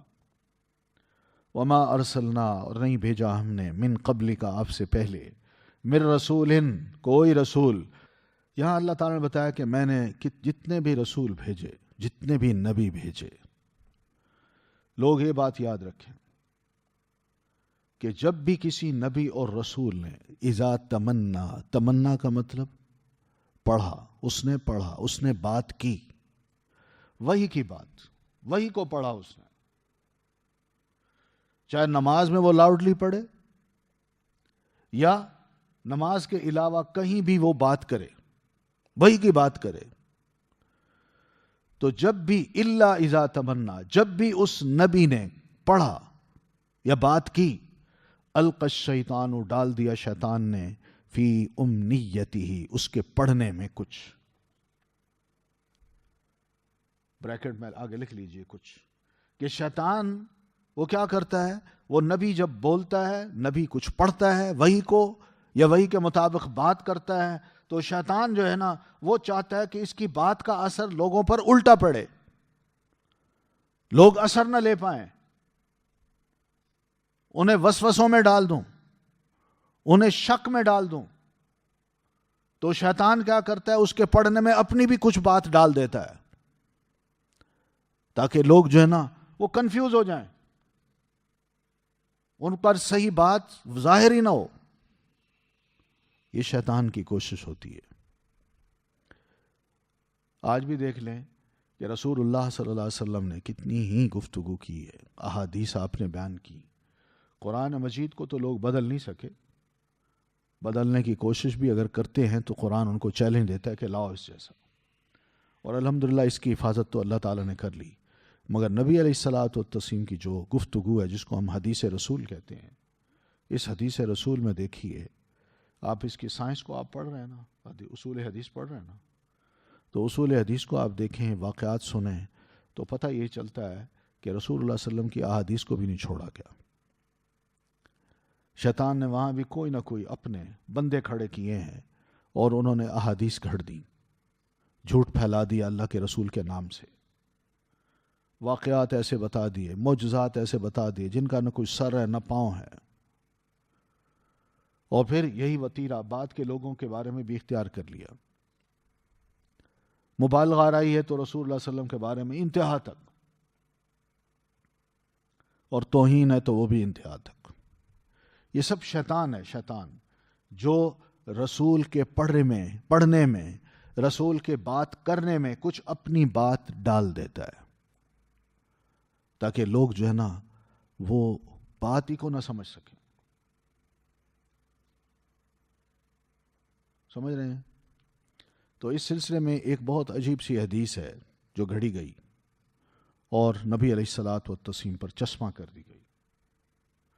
وہ یہ حدیث ہے کہ اللہ کے رسول صلی اللہ علیہ وسلم حرم پاک میں نماز پڑھ رہے تھے، تو آپ نے اس نماز میں سورۃ والنجم پڑھی.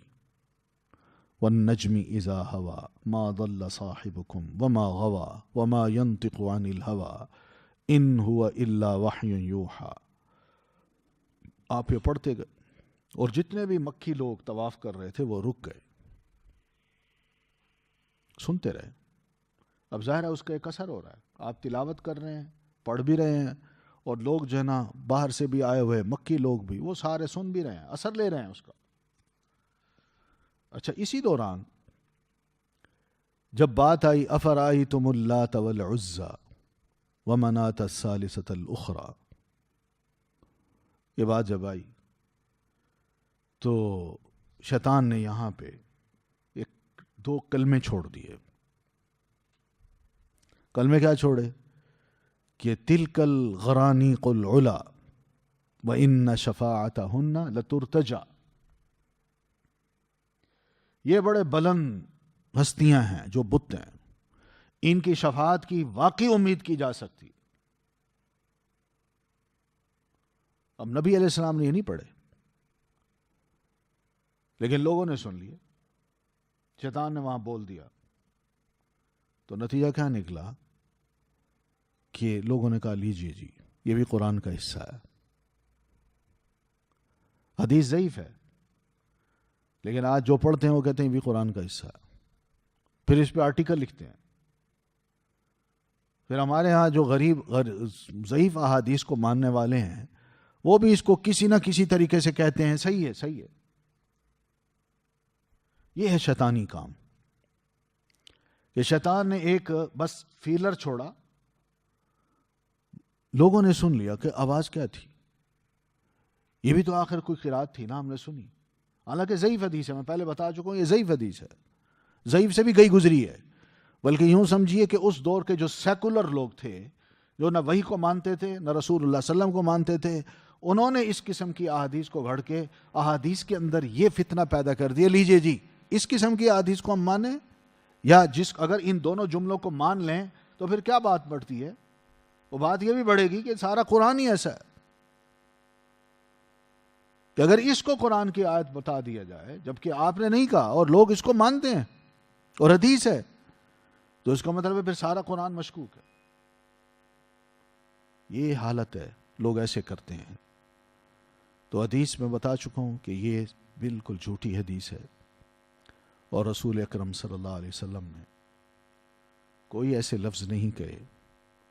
صحیح بخاری میں اس کا واقعہ یوں ہے کہ رسول سیدنا ابن عباس رضی اللہ تعالیٰ عنہما روایت کرتے ہیں کہ ان النبی صلی اللہ علیہ وسلم سجد بالنجم، کہ رسول اللہ صلی اللہ علیہ وسلم نے خانہ کعبہ میں جو نماز پڑھی اس میں سورہ نجم کو ذرا لاؤڈلی تلاوت کیا، لوگوں نے سنا، اور جب اینڈ پہ پہنچے تو آپ نے سجدہ کیا. کیونکہ وہاں لفظ ہے نا، اس صورت میں سجدہ آتا ہے نا، فَاسْجُدُوا لِلَّهِ وَاعْبُدُوا، سجدہ کرو اللہ کے لیے اور عبادت کرو اس کی. یہ جو لفظ آپ نے کہے تو آپ نے سجدہ کیا. تو جہاں مسلمان تھے انہوں نے آپ کے ساتھ سجدہ کیا، وہاں مشرکوں نے بھی سجدہ کر ڈالا. اتنے متاثر ہوئے وہ، حتیٰ کہ جنوں نے بھی سجدہ کیا. تو یہ نبی علیہ الصلاۃ والتسلیم کا اتنا عمل ملتا ہے. مگر یہ کہنا کہ آپ نے یہ الفاظ کہے کہ تلک الغرانیق العلا وان شفاعتہن لترتجی، یہ بڑے پاک باز بہترین بلند تر بت ہیں، دیویاں ہیں، اور ان کی شفاعت کی ضرور امید کی جا سکتی ہے، اس لیے ان کو پوجا کرو. اب جہاں قرآن مجید صرف توحید کی بات کرتا ہو، بتوں سے نفرت دلاتا ہو، ایک اللہ کے آگے جھکنا سکھاتا ہو، وہاں یہ چھوٹی سی بات ڈال دی جائے تو پورے قرآن کا مقصد ہی فوت ہو جاتا ہے. شیطان کے حربے ایسے ہوتے ہیں. تو ایسے موقع پر یعنی جو احادیث میں ملتا ہے وہ یہی ہے. نبی صلی اللہ علیہ وسلم کی ایک اور حدیث ہے جس کو امام بخاری نے عبداللہ ابن مسعود رضی اللہ تعالیٰ عنہ کی سند سے روایت کیا ہے۔ سیدنا عبداللہ ابن مسعود جو ہیں یہ قریشی ہیں، مکی صحابی ہیں۔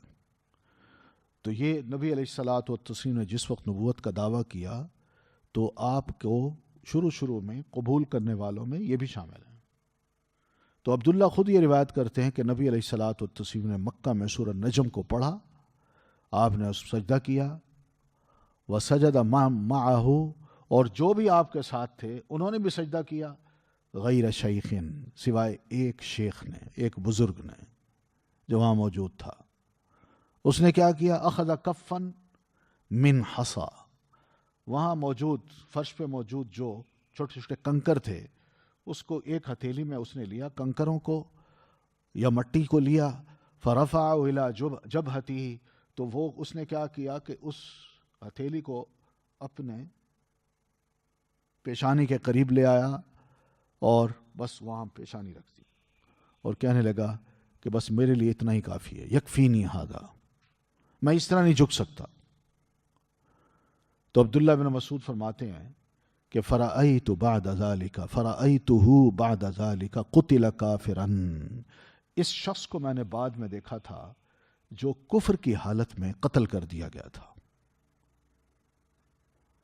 یہ حالت تھی۔ تو بہرحال اصل جو چیز ہے وہ یہی ہے کہ ان تمام آیات میں جو سورہ نجم کی ہے ان میں تو مشرکوں کو، بتوں کے عبادت کرنے والوں کو اللہ تعالیٰ نے تو سخت قسم کی ملامت کی ہے، نفرت دلائی ہے، آر دلائی ہے، شرم دلائی ہے، اور اپنے دلائل قائم کیے ہیں کہ میں معبود برحق ہوں، یہ سب جھوٹے ہیں تمہارے، مگر اس کا مفہوم ہی الٹا کر دیا گیا۔ تو یہ تھا جواب اس کا کہ جس کے بارے میں اللہ تعالیٰ فرماتے ہیں کہ مسلمان پہلے سوچ لے، سمجھ لیں، یعنی یہ نہیں کہ یہ واقعہ ہوا ہے تب اللہ تعالیٰ نے آیتیں اتاری ہیں، بلکہ پہلے سے ہی مسلمانوں کو سمجھایا ہے۔ ہاں، سورۃ النجم کا جو واقعہ ہے وہ ہوا ہے، وہ صحیح بخاری میں جو، لیکن اس کے اندر یہ جو جملے ڈالے گئے ہیں یہ مضاعف ہے، یاد رکھیے۔ تو اللہ تعالیٰ نے اس کے بارے میں ہی بات سمجھائی کہ جب بھی میں نے کسی رسول یا نبی کو بھیجا اور اس نے جب بھی چاہا کہ میں کچھ گفتگو کروں یا کچھ پڑھوں قرآن کی اور آیات کو، وحی کو، تو القی الشیطان فی امنیتہ، تو ڈال دیتا شیطان اس کے پڑھنے میں یا اس کی گفتگو کرنے میں تھوڑی سی اپنی بات بھی ڈال دیتا تھا۔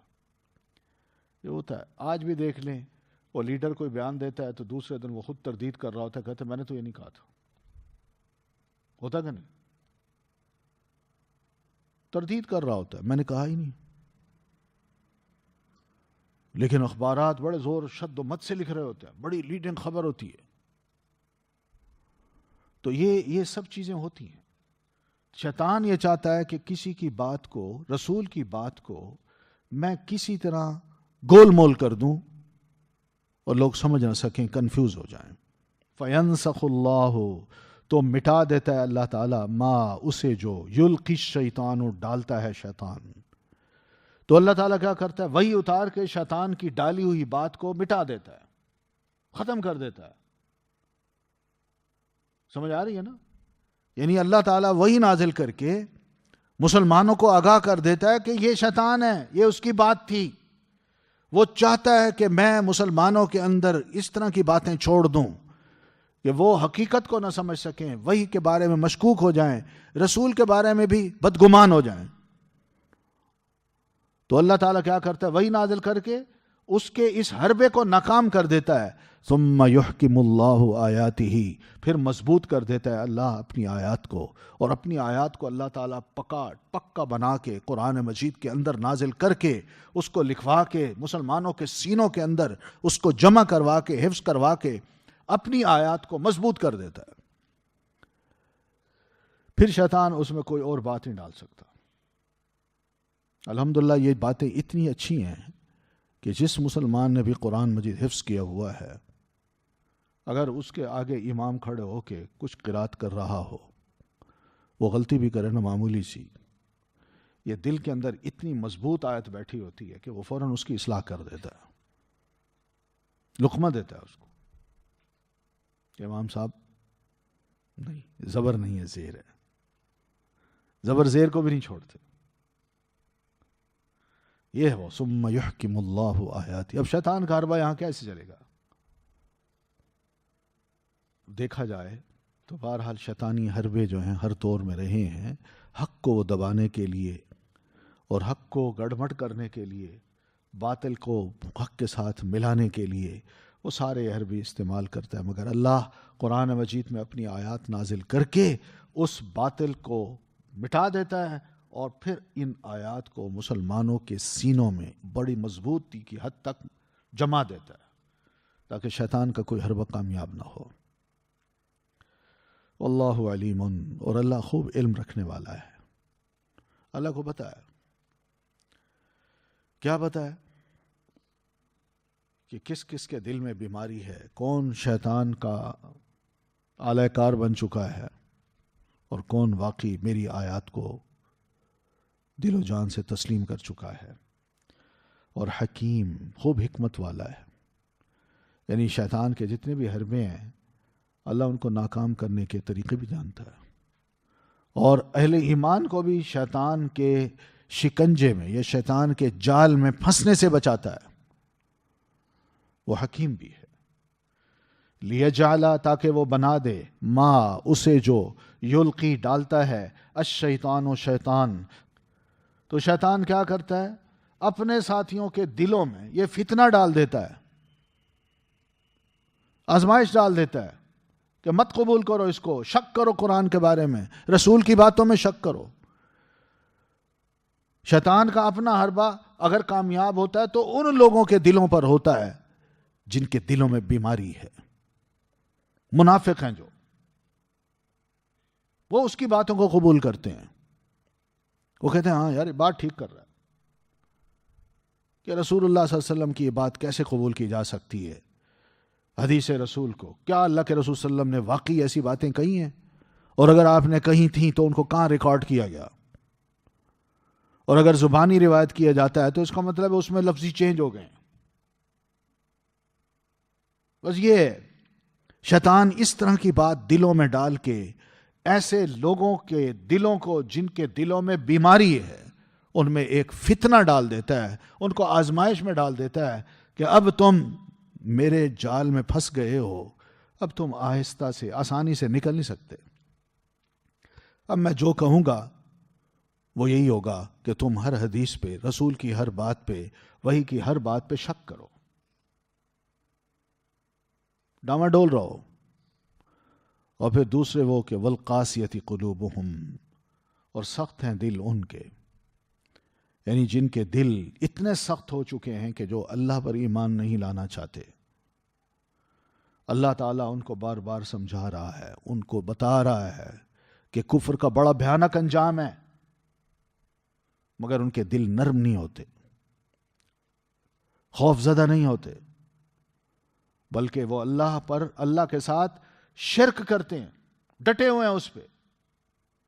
تو شیطان تو ایسے لوگوں کے دلوں میں یہ فتنے کی باتیں، آزمائش کی باتیں ڈال دیتا ہے تاکہ وہ اسی کے بندے بن کے رہیں. ظاہر ہے جو شیطان کی باتیں غور سے سنیں گے دلچسپی ان کو انہی سے ہو جائے گی، انہی باتوں سے. اور جو اللہ تعالیٰ کی بات کو سنیں گے، جو وہی ہے، قرآن مجید ہے، یا رسول اللہ صلی اللہ علیہ وسلم وحی کے مطابق جب بات کرتے ہیں تو جن کے دل ادھر جائیں گے وہ مومن رہیں گے. وَإِنَّ الظَّالِمِينَ، اور بے شک ظالم، لفی شقاق بعید، البتہ مخالفت میں ہیں دور کی. بس وہ اتنے کیا کہتے ہیں، یعنی ہٹ دھرم ہو گئے ہیں کہ وہ حق کو قبول کرنے کی بجائے مخالفت میں آخری حد تک چلے گئے، یا گمراہی میں آخری حد تک چلے گئے. یہ ہے شقاق بعید کا مطلب. یعنی انسان جب مخالفت کرتا ہے تو پھر اس کی عقل بھی جواب دے جاتی ہے، آنکھیں بھی دیکھ نہیں پاتی اس شخصیت کو، کان بھی نہیں سن پاتے ان اچھی باتوں کو. ہر بات کی نفی، ہر بات ضد کی وجہ سے نفرت کی وجہ سے چھوڑ دینا، اس کا انکار کرنا، تو یہ ہے ظالم انسان کا کام کہ وہ حق کو قبول کرنے، اس پر یقین کرنے کی بجائے وہ اپنے آپ کو ضائع کر دیتا ہے، وہ گمراہ ہو جاتا ہے، اس کے دل میں مخالفت، دشمنی پیدا ہو جاتی ہے اور اس میں آگے بڑھتا جاتا ہے۔ وَلِيَعْلَمَ، اور تاکہ جان لے، الذین، وہ لوگ جو اوتوا العلم، دیے گئے علم۔ اللہ تعالیٰ قرآن مجید کی کچھ آیات جب نازل کرتا ہے تو اس کی حکمتوں کو اب بیان کر رہا ہے کہ میں کیوں تھوڑی تھوڑی آیات نازل کرتا ہوں، پھر ان کو قرآن مجید میں پختہ تر کیوں کرتا ہوں۔ پہلی بات تو یہ کہ شیطان کی جتنی بھی تمنائیں ہوتی ہیں، جتنی بھی باتیں ہوتی ہیں، اللہ تعالیٰ چاہتا ہے کہ ان آیات کے ذریعے سے میں شیطان کے ہر حربے کو، ہر تمنا کو، ہر بات کو، ہر شک کو میں دور کر دوں، اس کو ختم کر کے رکھ دوں۔ ایک تو یہ ہے، اس لیے فرمایا وَلِيَعْلَمَ، اس شک کو دور کرنے کے لیے میں جب آیات کو اتارتا ہوں تاکہ جان لیں وہ لوگ جو اوتوا العلم، دیے گئے علم، یعنی جن کو قرآن مجید کا علم دیا گیا، وہ قرآن کو سنتے ہیں، پڑھتے ہیں، اس کے مقاصد کو سمجھتے ہیں، اور نبی علیہ الصلاۃ والتسلیم سے اس کا مفہوم بھی سمجھ چکے، اور قرآن مجید کی ہدایات کے مطابق ان پر عمل بھی کر رہے ہیں۔ تو یہ اہل علم جو ہیں، تاکہ ان کو بھی یہ پتہ چل جائے کہ اللہ ان آیات کو جب اتارتا ہے تو ہمارا یقین ہو جائے کہ انہ الحق، کہ یہ قرآن، یہ وحی برحق ہے، اور شیطان کی ڈالی ہوئی جو بات ہے وہ باطل ہے، یہ وسوسے ہیں اس کے، یہ شکوک ہیں، ظنون ہیں۔ تو انہ الحق من ربک، کہ قرآن آیات یہ حق ہیں آپ کے رب کی طرف سے۔ تو اہل ایمان جو ہیں، اہل علم جو ہیں، وہ قرآن مجید کا اثر یہ لیتے ہیں کہ وہ قرآن کے چونکہ مقاصد کو سمجھ چکے ہوتے ہیں، تو اس لیے ان کو سنتے یقین ہو جاتا ہے کہ یہ واقعی قرآن مجید کی ایک ایک حرف، ایک ایک لیٹر، یا ایک ایک جملہ، یا ایک ایک آیت، ہر سورت، پورا قرآن، یہ سب کیا ہے؟ آپ کے رب کی طرف سے ہے، اور یہ سارا کا سارا قرآن مجید برحق ہے۔ فَيُؤْمِنُوا بِهِ، تو وہ ایمان لاتے ہیں ساتھ اس کے۔ ایمان لانے کا کیا مطلب ہے؟ کہ وہ ایک ایک آیت جو آپ پر اترتی ہے اس کی تصدیق کرتے ہیں، اس کو سچا مانتے ہیں، تسلیم کرتے ہیں کہ واقعی یہ اللہ کی طرف سے نازل کردہ ہے، ہمارا اس پر ایمان ہے۔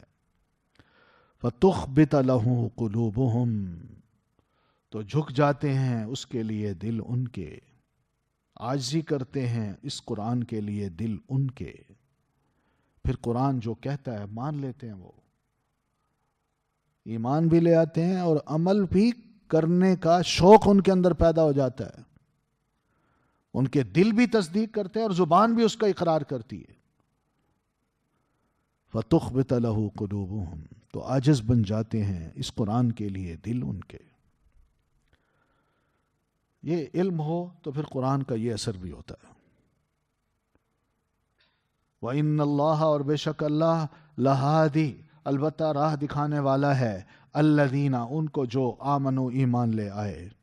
یہ اللہ کی توفیق ہوتی ہے، اللہ تعالیٰ دلوں میں الہام کر دیتا ہے، بندے کو توفیق دے دیتا ہے کہ وہ سیدھی راہ پہ چلے، یہی راستہ سیدھا ہے، اور یہ کس کو کرتا ہے؟ جو ایمان لے آتے ہیں، جو واقعی دل سے مان لیتے ہیں کہ قرآن مجید برحق ہے، رسول برحق ہے، جو اتر رہا ہے آپ پر وہ بھی برحق ہے، تو وہ کیا کرتے ہیں؟ جو ہی ان کے دلوں میں یہ بات بیٹھتی ہے تو اللہ یہ توفیق بھی دے دیتا ہے کہ بھائی اب اس راہ کو اپنا لو، باقی راہیں چھوڑ دو، یہی حق راہ ہے۔ اور شیطان کی جتنی بھی چالیں ہیں اس حق کے خلاف، وہ سب اس کے مکر ہیں پھیلائے ہوئے، ہم اس سے بچ کے رہیں، ٹھیک ہے؟ تو قرآن مجید کے آگے سبمٹ کرنا یہ بڑا اہم کام ہے آج کے دور میں، کیونکہ کچھ لوگ ایسے بھی تھے جو قرآن مجید کی ان آیات کو لیتے تھے، اور جیسے ہم پڑھ چکے ہیں کہ فیہ آیات محکمات وہن ام الکتاب واخر متشابہات. تو متشابہ کو لے کے اس پہ چلتے ہیں، اور جو محکم ہیں ان کی پرواہ نہیں کرتے. تو یہ بھی شیطان کا حربہ ہوتا ہے، وہ ان کو اسی طرف لگا دیتا ہے. وہ ساری زندگی اسی پر لگے رہتے ہیں. وہ سمجھتے ہیں کہ شاید اس سے بڑا علم اور کوئی نہیں. متشابہ میں پڑھو اور انہی آیات کو لو جس میں عرش پر مستوی ہونے کا جھگڑا ہو. یعنی ہم جھگڑا کریں کسی طرح کہ اللہ عرش پر مستوی ہے تو کیسے ہے، وہ کیسے کا سوال ہم کریں. اللہ کا ہاتھ ہے تو کس طرح کا ہے. اللہ بولتا ہے تو کیا اس کا بولنا ہماری طرح کا ہے؟ جیسے ہم بولتے ہیں ہماری آواز ختم ہو جاتی ہے یا ہمارے لفظ ختم ہو جاتے ہیں، تو اللہ تعالیٰ بھی اسی طرح بول کے اپنی باتوں کو ختم کر بیٹھتا ہے. کئی باتیں ایسی متشابہ باتوں میں جو لوگ پڑھتے ہیں، یہ بھی ٹھیک نہیں ہے. یہ بھی قساوت قلبی کی علامت ہے. ورنہ قرآن مجید ہو اور ایک مومن ان کو سنے اور اپنے دل کو اس کے آگے بالکل ڈھا نہ دے، یہ ناممکن ہے مومن کے لیے. تو ایسے لوگوں کو اللہ تعالیٰ پھر ہدایت دیتا ہے کہ وہ سیدھی راہ پہ چلتے رہیں، سیدھی راہ پہ چلتے رہیں. جو قرآن کی بات سمجھ آتی ہے محکم اس کو لیں، اور جو متشابہ ہوتی ہے اس کا معنی اللہ پہ چھوڑ دیں. بس جو مفہوم ہے اس کو اللہ پہ چھوڑ دیں. معنی کریں مگر مفہوم اللہ پہ چھوڑ دیں. غلط تعویل نہ کریں، اپنی طرف سے تعویلیں نہ کریں. وَلَا يَزَالُ الَّذِينَ، اور ہمیشہ رہیں گے الذین، وہ جنہوں نے کفروا، کفر کیا، فی مریۃ، شک میں، منہ، اس کی طرف سے. تو یہاں اللہ تعالیٰ نے فرمایا کہ یہ بھی مسلمان یاد رکھیں کہ جو کفار ہیں یہ ہمیشہ قرآن کے بارے میں شک اور ظن، بدگمانی کا شکار رہیں گے. اور یہ ایک وقت کے نہیں، لا یزال، مسلسل ان کے دلوں میں یہ شک رہے گا. ٹھیک ہے نا؟ لا یزال کے لفظ کو یاد رکھیے گا. یہ نبی علیہ السلام کے دور کی بات نہیں ہو رہی، قیامت تک. اللہ فرماتے ہیں جو کافر ہیں، جو قرآن کو تسلیم نہیں کرتے کہ اللہ کی کتاب ہے اور رسول اللہ صلی اللہ علیہ وسلم پر اتری ہے، ان کے دلوں میں مسلسل شک رہے گا اس قرآن کے بارے میں کہ کیا واقعی اللہ کی کتاب ہے. ہم تو نہیں مانتے. اور آج کل ہمارا ماڈرن طبقہ جو ہے وہ تو یہ کہتا ہے کہ جناب لگتا ہے کہ آج کل کے حالات میں قرآن مجید اپنا کوئی اثر نہیں چھوڑ رہا، لہذا اگر یہ اللہ کی کتاب ہوتی تو اس کے کچھ اثرات نظر آتے.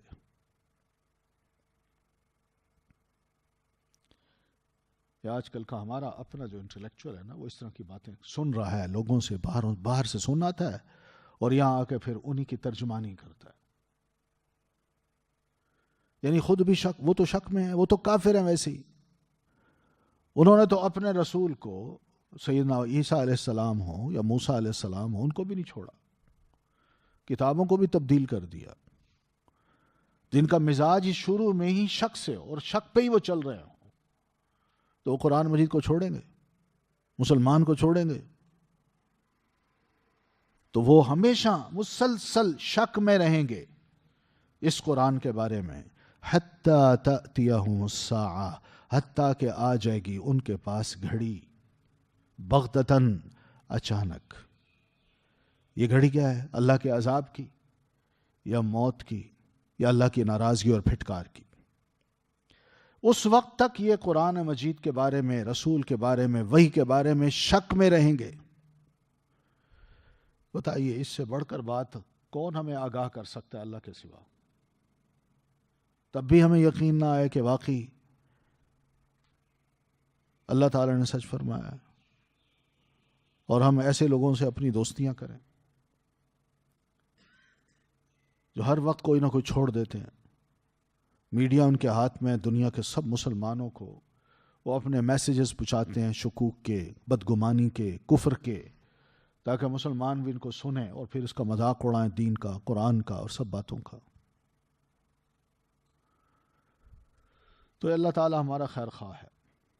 کسی کو دوست بنانا چاہیے، شیطان کو ہمیں دوست نہیں بنانا چاہیے. تو حتیٰ کہ آ جائے گی ان کے پاس گھڑی اچانک. بغتتاً کا یہ مطلب ہے. تو ہوتا یہ ہے کہ پھر اللہ تعالیٰ اچانک ہی پکڑتا ہے. تو اچانک پکڑ کا طریقہ کیا ہے؟ بہت سے بے شمار طریقے ہیں، بے شمار، کوئی پتہ نہیں چلتا. زلزلہ پیدا کر دیا، عمارتیں اوپر گرا دیں، سمندر میں زلزلہ پیدا کر دیا، پانی کو اٹھایا اور قریبی جو شہر ہے اس سارے کو ڈبو کے رکھ دیا،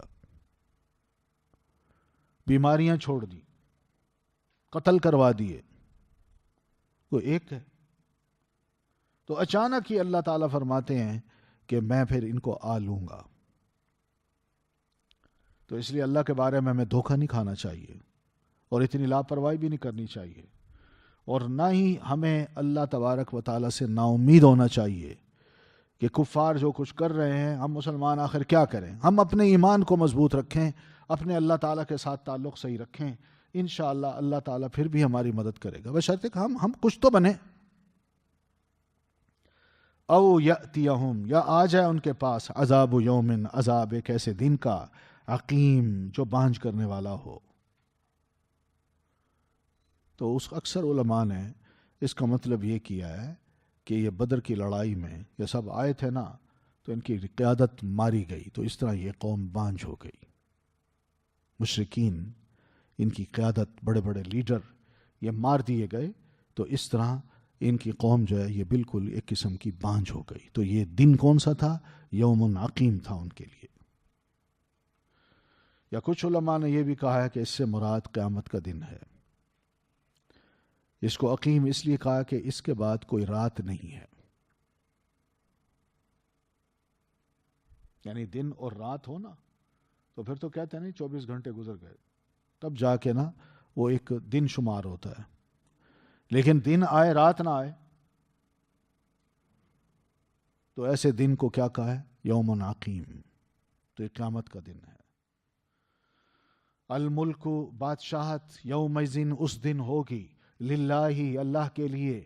یہاں پھر تسلی دلائی اہل ایمان کو کہ دن آ رہا ہے، اور وہ اور کون سا دن ہے وہ؟ جب سب لوگ ایک میدان میں اکٹھے کیے جائیں گے اور میزان قائم کر دیا جائے گا اور قصاص لیا جائے گا. تو اس دن بادشاہت اگر ہوئی تو صرف اور صرف اللہ تعالیٰ کی ہوگی. اس دن اللہ تعالیٰ پھر لوگوں کے درمیان فیصلے کرے گا کہ کون جیتا اور کون ہارا، پتہ چلے گا اس دن. اس کو یوم التغابن بھی کہا گیا، ہارنے اور جیتنے کا دن. اس وقت کفار جو تھے وہ نبی علیہ الصلاۃ والتسلیم کے خلاف بڑے ایکٹیو تھے، لڑائی بھی لڑی، مار بھی کھائی انہوں نے. اس سب کچھ کے باوجود پھر بھی وہ باز نہیں آئے. تو فیصلہ کون کرے؟ تو اللہ فرماتا ہے دن آ رہا ہے. وہ دن جب آیا نا تو پھر حکومت، اقتدار وہ اللہ تعالیٰ کے پاس ہی ہوگا، اور اللہ تعالیٰ نے پھر فیصلہ کرنا ہے لوگوں کے درمیان. کیسے فیصلہ کرنا ہے؟ حدیث میں آتا ہے، سیدنا سلمان رضی اللہ تعالیٰ عنہ یہ روایت کرتے ہیں کہ نبی صلی اللہ علیہ وسلم نے فرمایا کہ قیامت کے روز میزان جو ہے نا، ترازو وہ رکھا جائے گا، اور یہ ایسا ترازو ہوگا کہ اس کے ایک پلڑے میں اگر زمین و آسمان ساروں کو بھی رکھ دیا جائے تو یہ پلڑا اس سے بھی کہیں بڑا ہوگا. تو فرشتے جو ہی اس میزان کو دیکھیں گے تو وہ عرض کریں گے، اللہ لمن یزین ھذا، یہ میزان کس کو تولے گا؟ فیقول اللہ تعالی، تو اللہ تعالیٰ فرمائیں گے، لمن شئت من خلقی، اپنی مخلوق میں سے میں جس کے لیے چاہوں یہ اس کو تولے گا. تو فرشتے کہیں گے، سبحانک ما عبدناک حق عبادتک، اللہ تیری ذات واقعی پاک ہے ہر عیب سے، مگر ہم اعتراف کرتے ہیں کہ تیری عبادت کا حق ہم پوری طرح نہیں کر سکے، پوری طرح ادا نہیں کر سکے. پھر اس کے بعد رسول اللہ فرماتے ہیں وَيُوضَعُ الصِّرَاطُ، پھر پل صراط رکھا جائے گا، مثل حد الموسیٰ، جیسے استرے کی نوک ہوتی ہے نا، استرے کی نوک یعنی استرے کا وہ دھار پتلی سی، ایسی اس کی دھار ہوگی اور یہ پل ہوگا. تو فرشتے کہیں گے اللہ من تجیز علی ھذا، کون ہے جو اس کو عبور کرے گا؟ یا تو جو بھی آئے گا کٹ کٹ کے ختم ہو جائے گا. فیقول، تو اللہ فرمائیں گے من شئت من خلقی، اپنی مخلوق میں سے میں جس کو چاہوں گا وہ اس کو عبور کر جائے گا. فیقولون، تو فرشتے کہیں گے سبحانک ما عبدناک حق عبادتک، اللہ تیری ذات واقعی ہر عیب سے پاک ہے، ہم تیری عبادت کا حق بالکل ادا نہیں کر سکے. تو امام حاکم رحمۃ اللہ علیہ نے یہ حدیث روایت کی ہے اپنی المستدرک میں. تو اس سے پتہ یہ چلتا ہے کہ اللہ تعالیٰ نے واقعی فیصلہ تو کرنا ہے. یحکم بینہم، اللہ بادشاہ ہے اس روز، جس کو چاہے سزا دے، جس کو چاہے معاف کر دے، فیصلے اسی کے ہوں گے. فالذین آمنوا، مگر ایک معیار ہے، دنیا میں جو لوگ ایمان لے آئے، وعملوا الصالحات، اور جنہوں نے نیک عمل کیے، فی جنات النعیم، وہ نعمتوں بھری جنتوں میں ہوں گے. والذین کفروا، اور وہ لوگ جنہوں نے کفر کیا، وکذبوا بآیاتنا، اور ہماری آیات کو انہوں نے جھٹلایا. جھٹلانے کا مطلب یہ نہیں ہے کہ یہ کہا ہو کہ ہم ان کو نہیں مانتے ہو، کہتے ہیں جو کچھ کہا جا رہا ہے یہ سب جھوٹ ہے.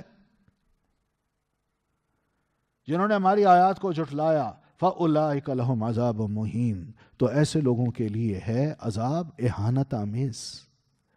انسان جب جھٹلاتا ہے نا کسی چیز کو تو غرور تکبر کی وجہ سے جھٹلاتا ہے. نبی علیہ السلام نے تکبر کی تعریف بھی یہی کی ہے کہ بطر الحق وغمط الناس. تکبر یہ ہوتا ہے کہ انسان حق کو جھٹلا دے، دھتکار دے، میں نہیں مانتا اس کو، یہ تکبر کی علامت ہے. وغمط الناس، اور لوگوں کو بھی کوئی اہمیت نہ دے، ان کو اپنی ناک کے نیچے رکھے. کون ہے جو میری ناک کے برابر ہو سکتا ہے؟ کسی کو خاطر میں نہ لائے. آئی ڈونٹ کیئر، کیا جملے ہوتے ہیں بھائی آج کل کے، مجھے کوئی پرواہ نہیں. یہ غلط ہے، بڑے متکبرانہ جملے ہیں یہ.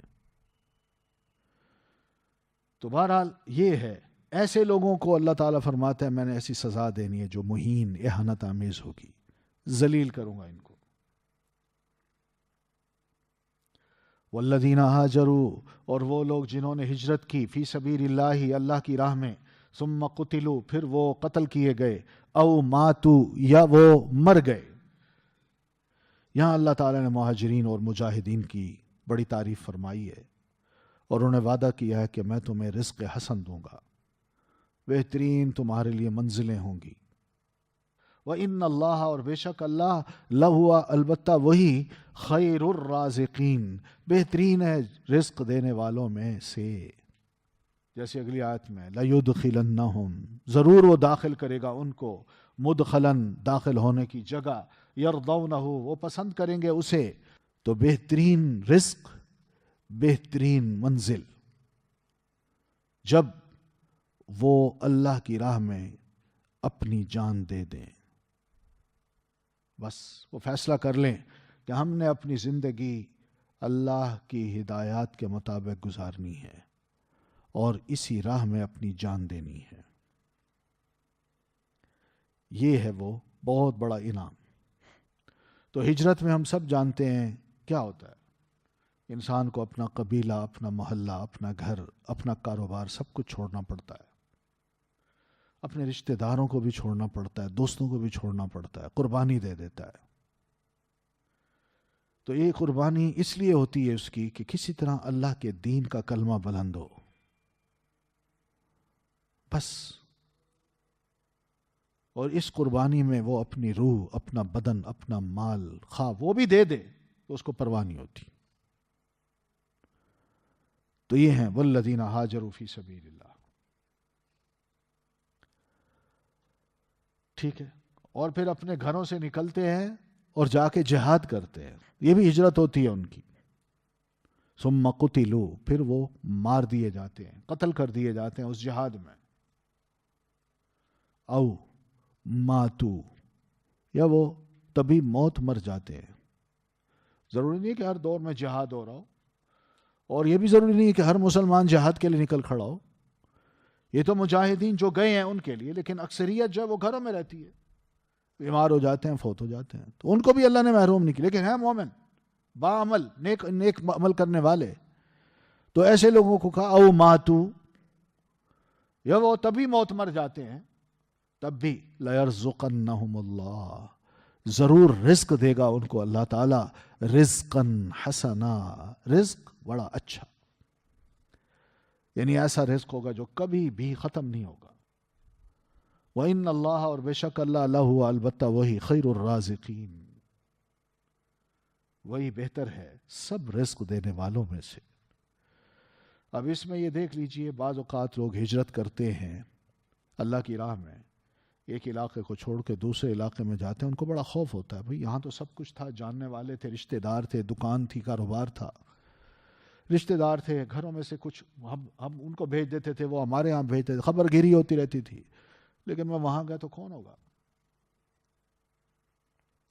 تو ایسے لوگوں کو بھی اللہ وعدہ کر رہا ہے کہ تم ہجرت کرو تو صحیح، لَيَرْزُقَنَّهُمُ اللَّهُ رِزْقًا حَسَنًا، کہ رزق کے بارے میں گھبراؤ نہیں، میں تمہیں وہاں پر بھی بڑا بہترین رزق عطا کروں گا. ٹھیک ہے؟ تو اسی طرح جو ہجرت کرتے ہیں، جہاد نہیں کر پاتے، لیکن ہجرت کر کے چلے جاتے ہیں دوسرے علاقوں میں، اور وہیں رہتے رہتے فوت ہو جاتے ہیں، تب بھی اللہ تعالیٰ ان کو وہاں پہنچ کے رزق بھی دیتا ہے، اور اگر فوت ہوتے ہیں تو فوت ہونے کے بعد بھی آگے جنت کا جو رزق ہے، رزق حسن، وہ بھی اللہ تعالیٰ ضرور ان کو عطا کرتا ہے. یہ ایسا رزق ہے جو کبھی ختم نہیں ہوتا. تو بہرحال یہ ضمانت دی ہے اللہ تعالیٰ نے کہ میں ایسے لوگوں کا ضامن ہوں. حدیث میں بھی نبی علیہ السلام فرماتے ہیں کہ ثلاثۃ کلہم ضامن علی اللہ تعالی، 3 لوگ ایسے ہیں کہ جن کی ضمانت اللہ تعالیٰ خود دیتا ہے. رجل، ایک آدمی، جو خرج غازیا فی سبیل اللہ، جو اللہ کی راہ میں نکلا غزوہ کرنے کے لیے، جہاد کرنے کے لیے، اب اس کا ضامن اللہ بن جاتا ہے. فَهُوَ ضَامِنٌ عَلَى اللَّهِ حَتَّى يَتَوَفَّاهُ فَيُدْخِلُهُ الْجَنَّةَ، حتیٰ کہ وہ فوت ہو جائے پھر اللہ اس کو جنت میں داخل کر دے. او يَرُدَّهُ، یا اس کو زندہ واپس لائے، کیونکہ اللہ ضامن ہو جاتا ہے نا اس کا. اگر وہ لڑتے لڑتے شہید ہو جاتا ہے تو اللہ اس کو ضمانت یوں دیتا ہے کہ میں تمہیں جنت میں داخل کروں گا، اللہ اس کو جنت میں داخل کر دیتا ہے. اور اگر وہ زندہ رہتا ہے، غازی بن کے واپس آتا ہے، تو ایسا بھی شخص اکیلا نہیں آتا، بلکہ اپنے ساتھ بہت کچھ مال غنیمت بھی لے آتا ہے، اور بہت بڑا ثواب بھی اپنے ساتھ لے کے آتا ہے. تو ایک بندہ تو وہ ہے. دوسرا وَرَجُلٌ رَاحَ إِلَى الْمَسْجِدِ، دوسرا بندہ وہ ہے جس کا اللہ ضامن بنتا ہے، جو مسجد جاتا ہے. فَهُوَ ضَامِنٌ عَلَى اللَّهِ، تو اللہ پر اس کی ضمانت ہوتی ہے، گارنٹی اللہ دیتا ہے کہ تم مسجد آ رہے ہو میری عبادت کے لیے، تو آؤ عبادت کرو، میں خوش ہوں گا. حَتَّى يَتَوَفَّاهُ، یہاں تک کہ وہ مسجد آتا ہے یا راستے میں ہی وہ فوت ہو جاتا ہے، تو فَيُدْخِلُهُ الْجَنَّةَ، پھر اس کو داخل کر دیتا ہے اللہ جنت میں.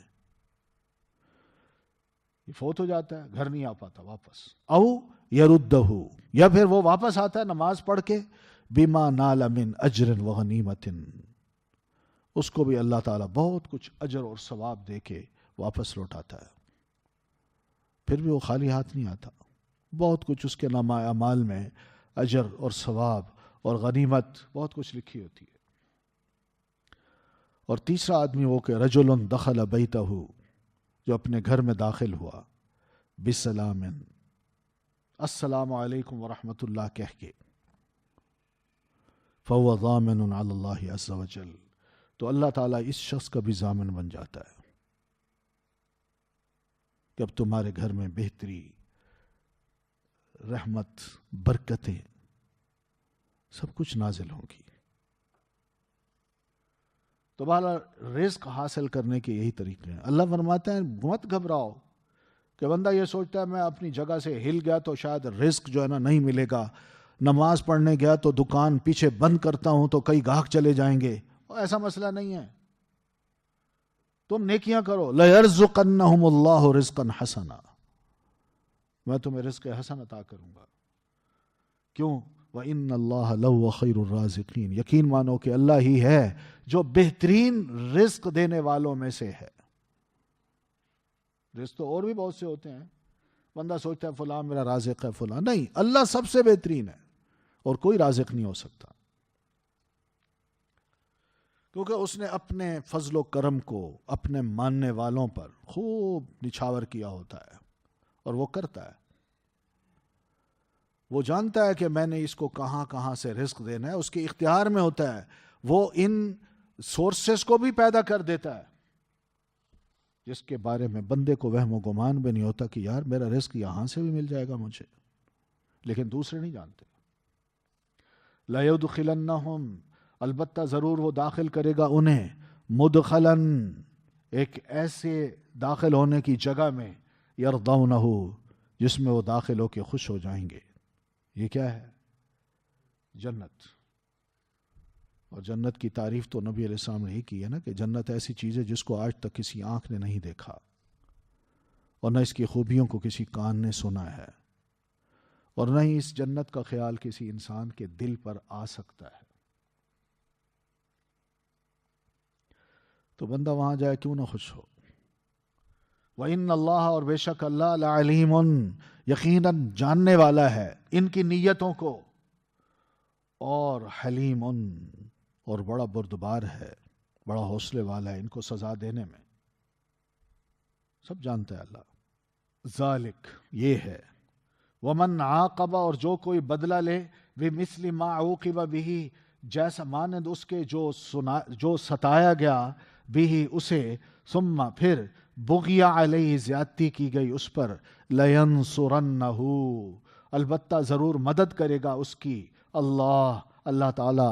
ان اللہ, بے شک اللہ, لعفو, البتہ بہت معاف کرنے والا ہے, غفور, بہت بخشنے والا ہے. تو اللہ فرماتے ہیں یہ تو ہے میرا فیصلہ, یہ تو ہے وعدہ کہ میں اہل ایمان کی مدد کروں گا جبکہ وہ یہ قربانیاں دیں. لیکن ان سب قربانیوں کے باوجود, ومن عاقب, اور جو کوئی بدلہ لے, بمثل ما عوقب به, مانند اس کے جو ستایا گیا اسے. یعنی کفار نے اگر مسلمان کو اس کے اپنے علاقے میں, اپنے محلے میں رہتے ہوئے ستایا, اور پھر اس سے سب کچھ چھین کے اس کو وہاں سے نکال دیا, تو یہ ستایا ہوا مسلمان اگر مشرک سے, کافر سے بدلہ لیتا ہے, ثم بغی علیہ, پھر وہ صرف نہ ستایا گیا بلکہ اس پر مزید زیادتی بھی کی گئی, اسے کچھ باتیں بھی سنائی گئیں, گالیاں بھی دی گئیں, اسے مجبور بھی کیا گیا کہ چھوڑ دو اس علاقے کو. اس مسلمان کو پکڑ کے ٹارچر بھی دیا گیا کہ تم نبی صلی اللہ علیہ وسلم کو جھٹلاؤ, بڑی تکلیفیں دی, قید کیا. تو اللہ فرماتے ہیں کہ جو شخص ان حالات سے مسلمان گزرا, تو وہ یاد رکھے, لینصرنہ, ضرور اس کی مدد کرے گا اللہ تعالیٰ. یہ مت سمجھے کہ وہ اللہ تعالیٰ نے اس کو چھوڑ دیا ہے, کہ اللہ تعالیٰ اس کو نہیں جانتا. یہ اس کی بڑی قربانی ہے اللہ کی راہ میں, تو ایسے پیارے بندے کی مدد کرنا اللہ تعالیٰ پر فرض ہے. تو اللہ تعالیٰ نے پھر کیا کیا؟ نبی صلی اللہ علیہ وسلم کی مدد کی یا نہیں کی؟ صحابہ کرام جن کو لوٹا گیا, مارا گیا, نکالا گیا, اللہ تعالیٰ نے ان کی مدد کی یا نہ کی؟ اور پھر جنہوں نے ان پر زیادتیاں کی ہیں, کیسی مدد کی اللہ تعالیٰ نے؟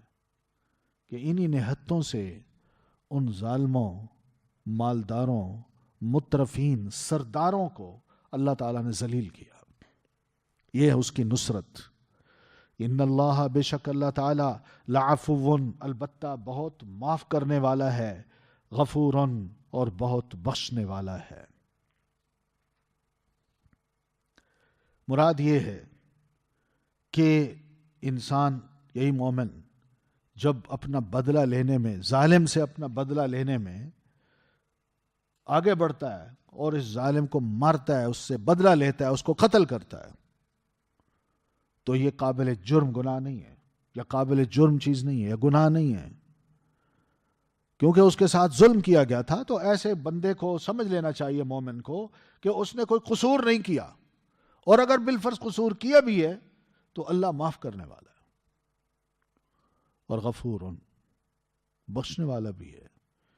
کیونکہ انسان مسلمان نے اللہ کی راہ میں بڑی قربانیاں دیں، ماریں کھائیں، تو اللہ تعالیٰ اس کی چھوٹی چھوٹی غلطیوں کو معاف بھی کرتا ہے، ان پر پردہ ڈالتا ہے.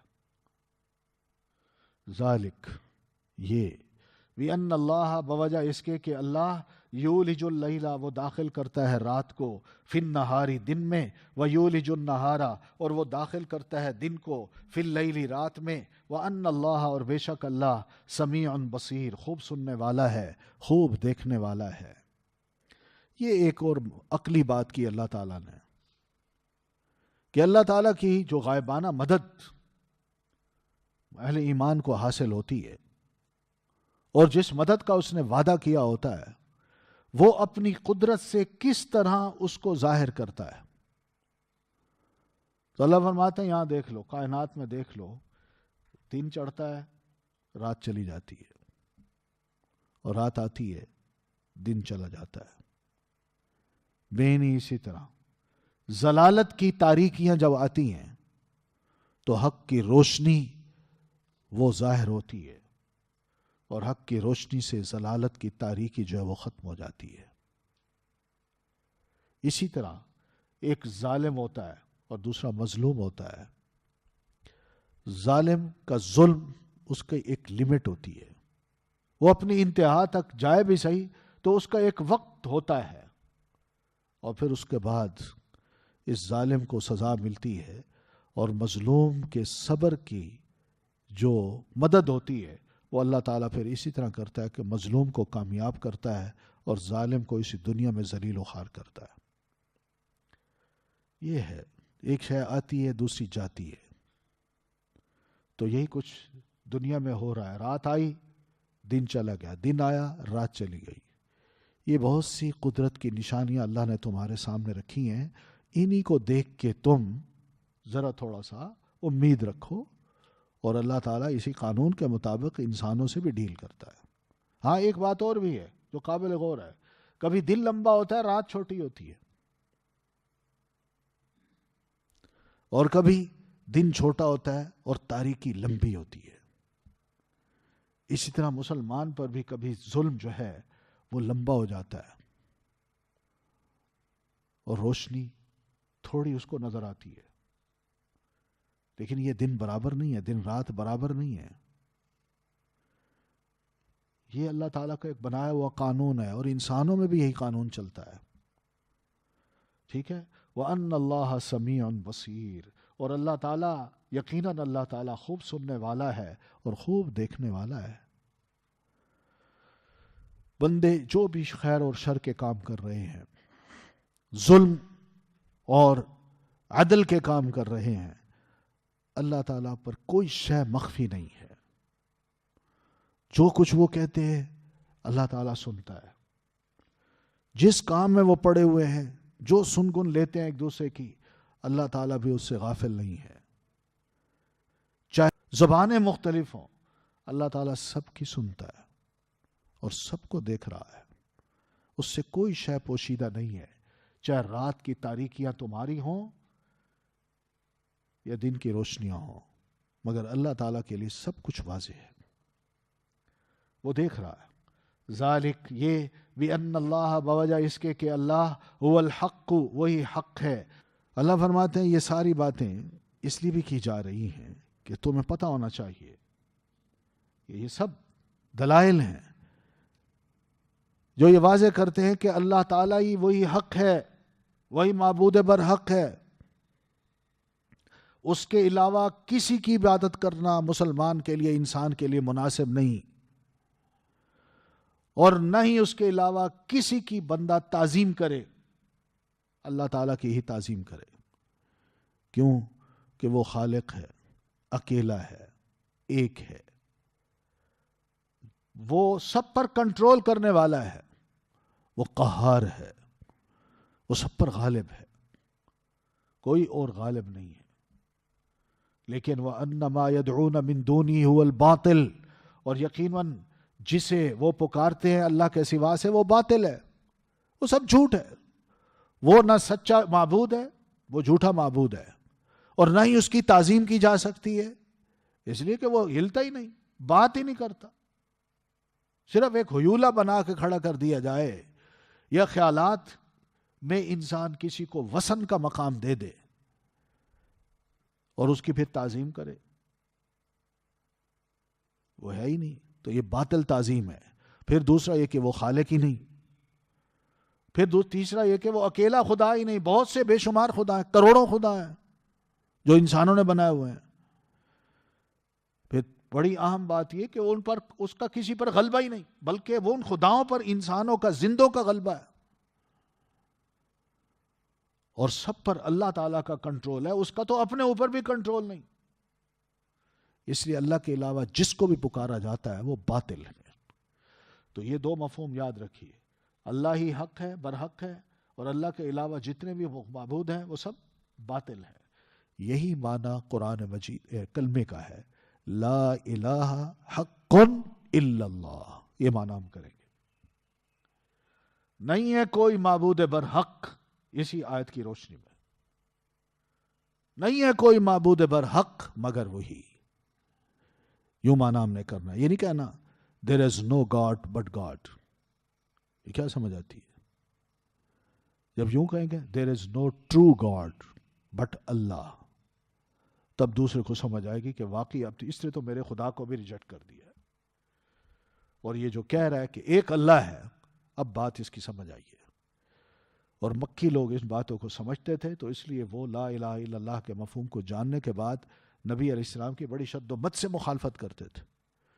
ہم تو ان کے درمیان بیٹھ کے کہہ دیتے ہیں لا الہ الا اللہ، there is no God but God. وہ کہے گا ٹھیک ہے بھائی، تمہارا اگر گاڈ ہے تو میرا بھی ہے.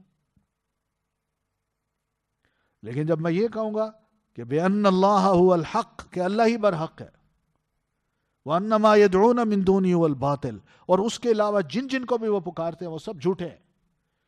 تو یہ معنی ہم نے قرآن اس کلمے میں ڈالنا ہے، لا الہ حق الا اللہ. کوئی معبود برحق نہیں، مراد کیا ہے؟ سب جھوٹے ہیں، الا اللہ، سوائے اللہ تعالیٰ کے، وہی برحق ہے، وہی حق پر ہے. وَأَنَّ اللَّهَ، اور بے شک اللہ، هُوَ الْعَلِيُّ، وہی بہت بلند ہے، الکبیر، بہت بڑا ہے. وہ ہر شے سے اوپر ہے، بلند ہے، فوق کل شیء، اور ہر شے اس کے نیچے ہے. یہ معنی ہے العلی کا. الکبیر، وہ بہت بڑا ہے، عظیم ہے، کوئی شے بھی اس کے مقابل میں اتنی بڑی نہیں ہے، چھوٹی ہے. کوئی اس سے بڑی عظیم ذات نہیں ہے، سب اس کے مقابلے میں چھوٹے ہیں.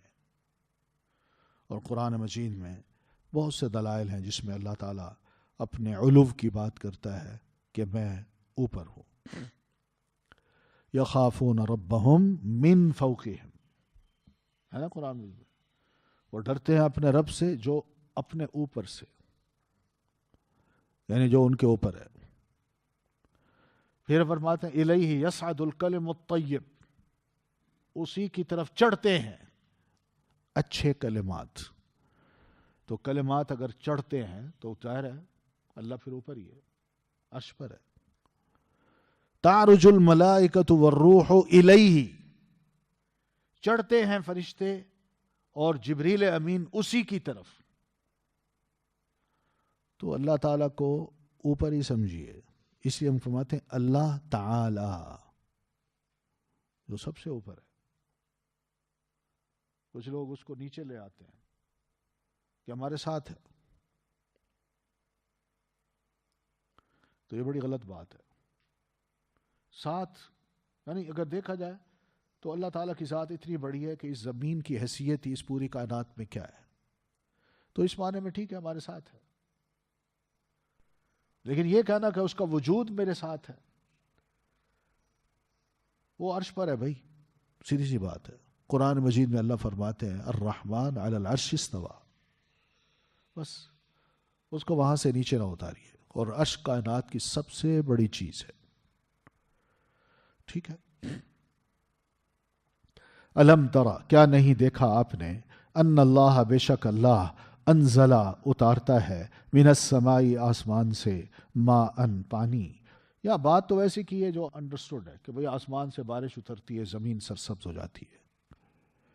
لیکن یہ جو حالات چلتے ہیں نا مسلمان کے، کبھی وہ اپنے وطن میں رہ رہا ہے، کبھی اس کو نکالا جا رہا ہے، کبھی وہ جہاد میں جا رہا ہے، کبھی شہید ہو رہا ہے، کبھی اس کا جھگڑا ہے کہ میں ایک اللہ کو مانتا ہوں، دوسرے کہتے ہیں نہیں دوسرے بھی خدا ہیں. تو یہ سارے حالات ہوتے رہتے ہیں، اونچ نیچ کے، بناؤ بگاڑ کے، یہ سب حالات رہتے ہیں انسان، وہ خاص طور پر مسلمان کے لیے. تو اللہ فرماتے ہیں ان حالات میں مسلمان کو مایوس نہیں ہونا چاہیے. کیوں؟ وہ اس طرح کے اس دنیا میں بہت سی چیزیں ہیں جن کو اگر مسلمان غور کرے تو اس کو بڑی امیدیں ہو سکتی ہیں. وہ اس طرح کہ اللہ آسمان سے ایک ایسی زمین پہ پانی اتارتا ہے جو بالکل بنجر ہوتی ہے، اور کچھ دنوں کے بعد یہی زمین سرسبز و شاداب ہو جاتی ہے. اسی طرح قرآن مجید جو ہے، جو اللہ نے آسمان سے اتارا ہے، اگر اس کی پھوار کسی دل پہ پڑ جائے جو بالکل بنجر ہو، تاریک ہو، تو ہو سکتا ہے اللہ تعالیٰ اس کے دل کو ایک سرسبز و شاداب زمین کی طرح بنا دے، اس میں ایمان کے پودے اپنی جڑیں بنا کے، مضبوط جڑیں بنا کے نکل آئے، اور اللہ اس سے کام لے لے. سمجھ آ رہی ہے؟ ان اللہ لطیف، یقین مانو اللہ بہت باریک بین ہے. یہ اس کی باریک بینی ہے کہ اللہ تعالیٰ کس طرح اپنے بندوں کو زندہ کر دیتا ہے. وہ مردہ ہوتے ہیں اندر سے، اور اللہ جانتا ہے کہ اس کو میں نے کس طرح راہ پہ لانا ہے.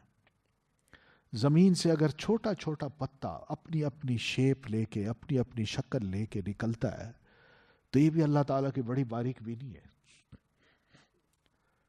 ایک ہی ماں باپ کے جو بچے ہوتے ہیں ان میں معمولی سا نہیں، ڈھیروں فرق ہوتا ہے شکلوں میں. یہ بھی بڑی باریک بینی ہے. تو یہ سب کیا ہے؟ اللہ جانتا ہے کہ بندوں کی ضرورتیں کیا ہیں، اور اللہ کو یہ بھی پتہ ہے کہ میں نے جو رزق نکالنا ہے زمین سے، بندوں کی کتنے بندے ہیں جو اس کی ضرورت مند ہیں، اور کن کی بھوک اس رزق سے دور ہوگی. اللہ کو پتہ ہے. لہو، اسی کے لیے ہے، ما، جو کچھ ہے، فی السماواتی، آسمانوں میں، وما فی الارض، اور جو کچھ ہے. وجہ یہ ہے کہ اللہ یہ کام کیوں کرتا ہے؟ اس لیے کہ آسمان اور زمین میں جو کچھ ہے وہ اسی کا ہے، اسی کے کنٹرول میں ہے، اسی کی حکومت ہے، اسی کی چلتی ہے ان پر. وہ خالق بھی ہے، مالک بھی ہے، بلکہ جو کچھ آسمان و زمین میں ہے وہ اللہ تعالیٰ کی تدبیر کا اور اللہ تعالیٰ کے محکم فیصلوں کا محتاج ہے. تو اس لیے اللہ تعالیٰ کا کام کیوں نہ ہو، اللہ تعالیٰ کیوں نہ کنٹرول کرے، اللہ تعالیٰ کیوں نہ لوگوں کو امید دلائے، اور اللہ تعالیٰ بعض گمراہوں کو دین کی یا اپنی وحی کی پھوار ڈال کے ان کے دلوں پر ان کو مسلمان کیوں نہ کرے. اس لیے مسلمان بھی مایوس نہ ہوں، اور دوسروں کو بھی ہوپ رکھنی چاہیے کہ شاید اللہ تعالیٰ ہمیں سیدھی راہ دکھا دے. باقی راہ یہ کہ اللہ کو ضرورت نہیں ہے نہ رزق کی، نہ عبادت کی، بندوں کی عبادت کی، نہ مسلمانوں کی. حقیقت تو یہی ہے، بلکہ مسلمانوں کو اللہ کی ضرورت ہے. اس لیے وَإِنَّ اللَّهَ، اور بے شک اللہ، لہو، البتہ وہی، الغنی، غنی ہے، ہر شے کے بارے میں وہ بے پرواہ ہے، اس کو ضرورت ہی نہیں ہے. انسان ہوتے ہیں جو غنی نہیں ہوتے، جن کو سب کچھ مل جاتا ہے پھر بھی ان کی لالچی نظریں دوسری چیز کو دیکھ رہی ہوتی ہیں. اس کو پھر بھی خیال آتا ہے یہ چیز میرے پاس ہونی چاہیے، مگر اللہ نہیں. اور الحمید، وہ حمید ہے، ہر حال میں اللہ بہت تعریف والا ہے. کوئی بھی ہماری حالت ہو، چاہے اچھی ہے بری ہے، اللہ کی تعریف کی جا سکتی ہے. اس لیے نبی علیہ الصلاۃ والتسلیم جب خوش ہوتے تھے تو فرمایا کرتے تھے الحمدللہ. جب آپ کو تھوڑی بہت تکلیف آتی تھی تو آپ فرماتے تھے الحمدللہ علی کل حال. ٹھیک ہے، ہر حال میں اللہ تعریف والا ہے، اسی کی تعریف کرنی ہے. چلیں یہیں تک کافی ہے، باقی انشاءاللہ پھر کل پڑھیں گے. سبحانک اللہم و بحمدک اشہد ان لا الہ الا انت استغفرک و اتوب الیک.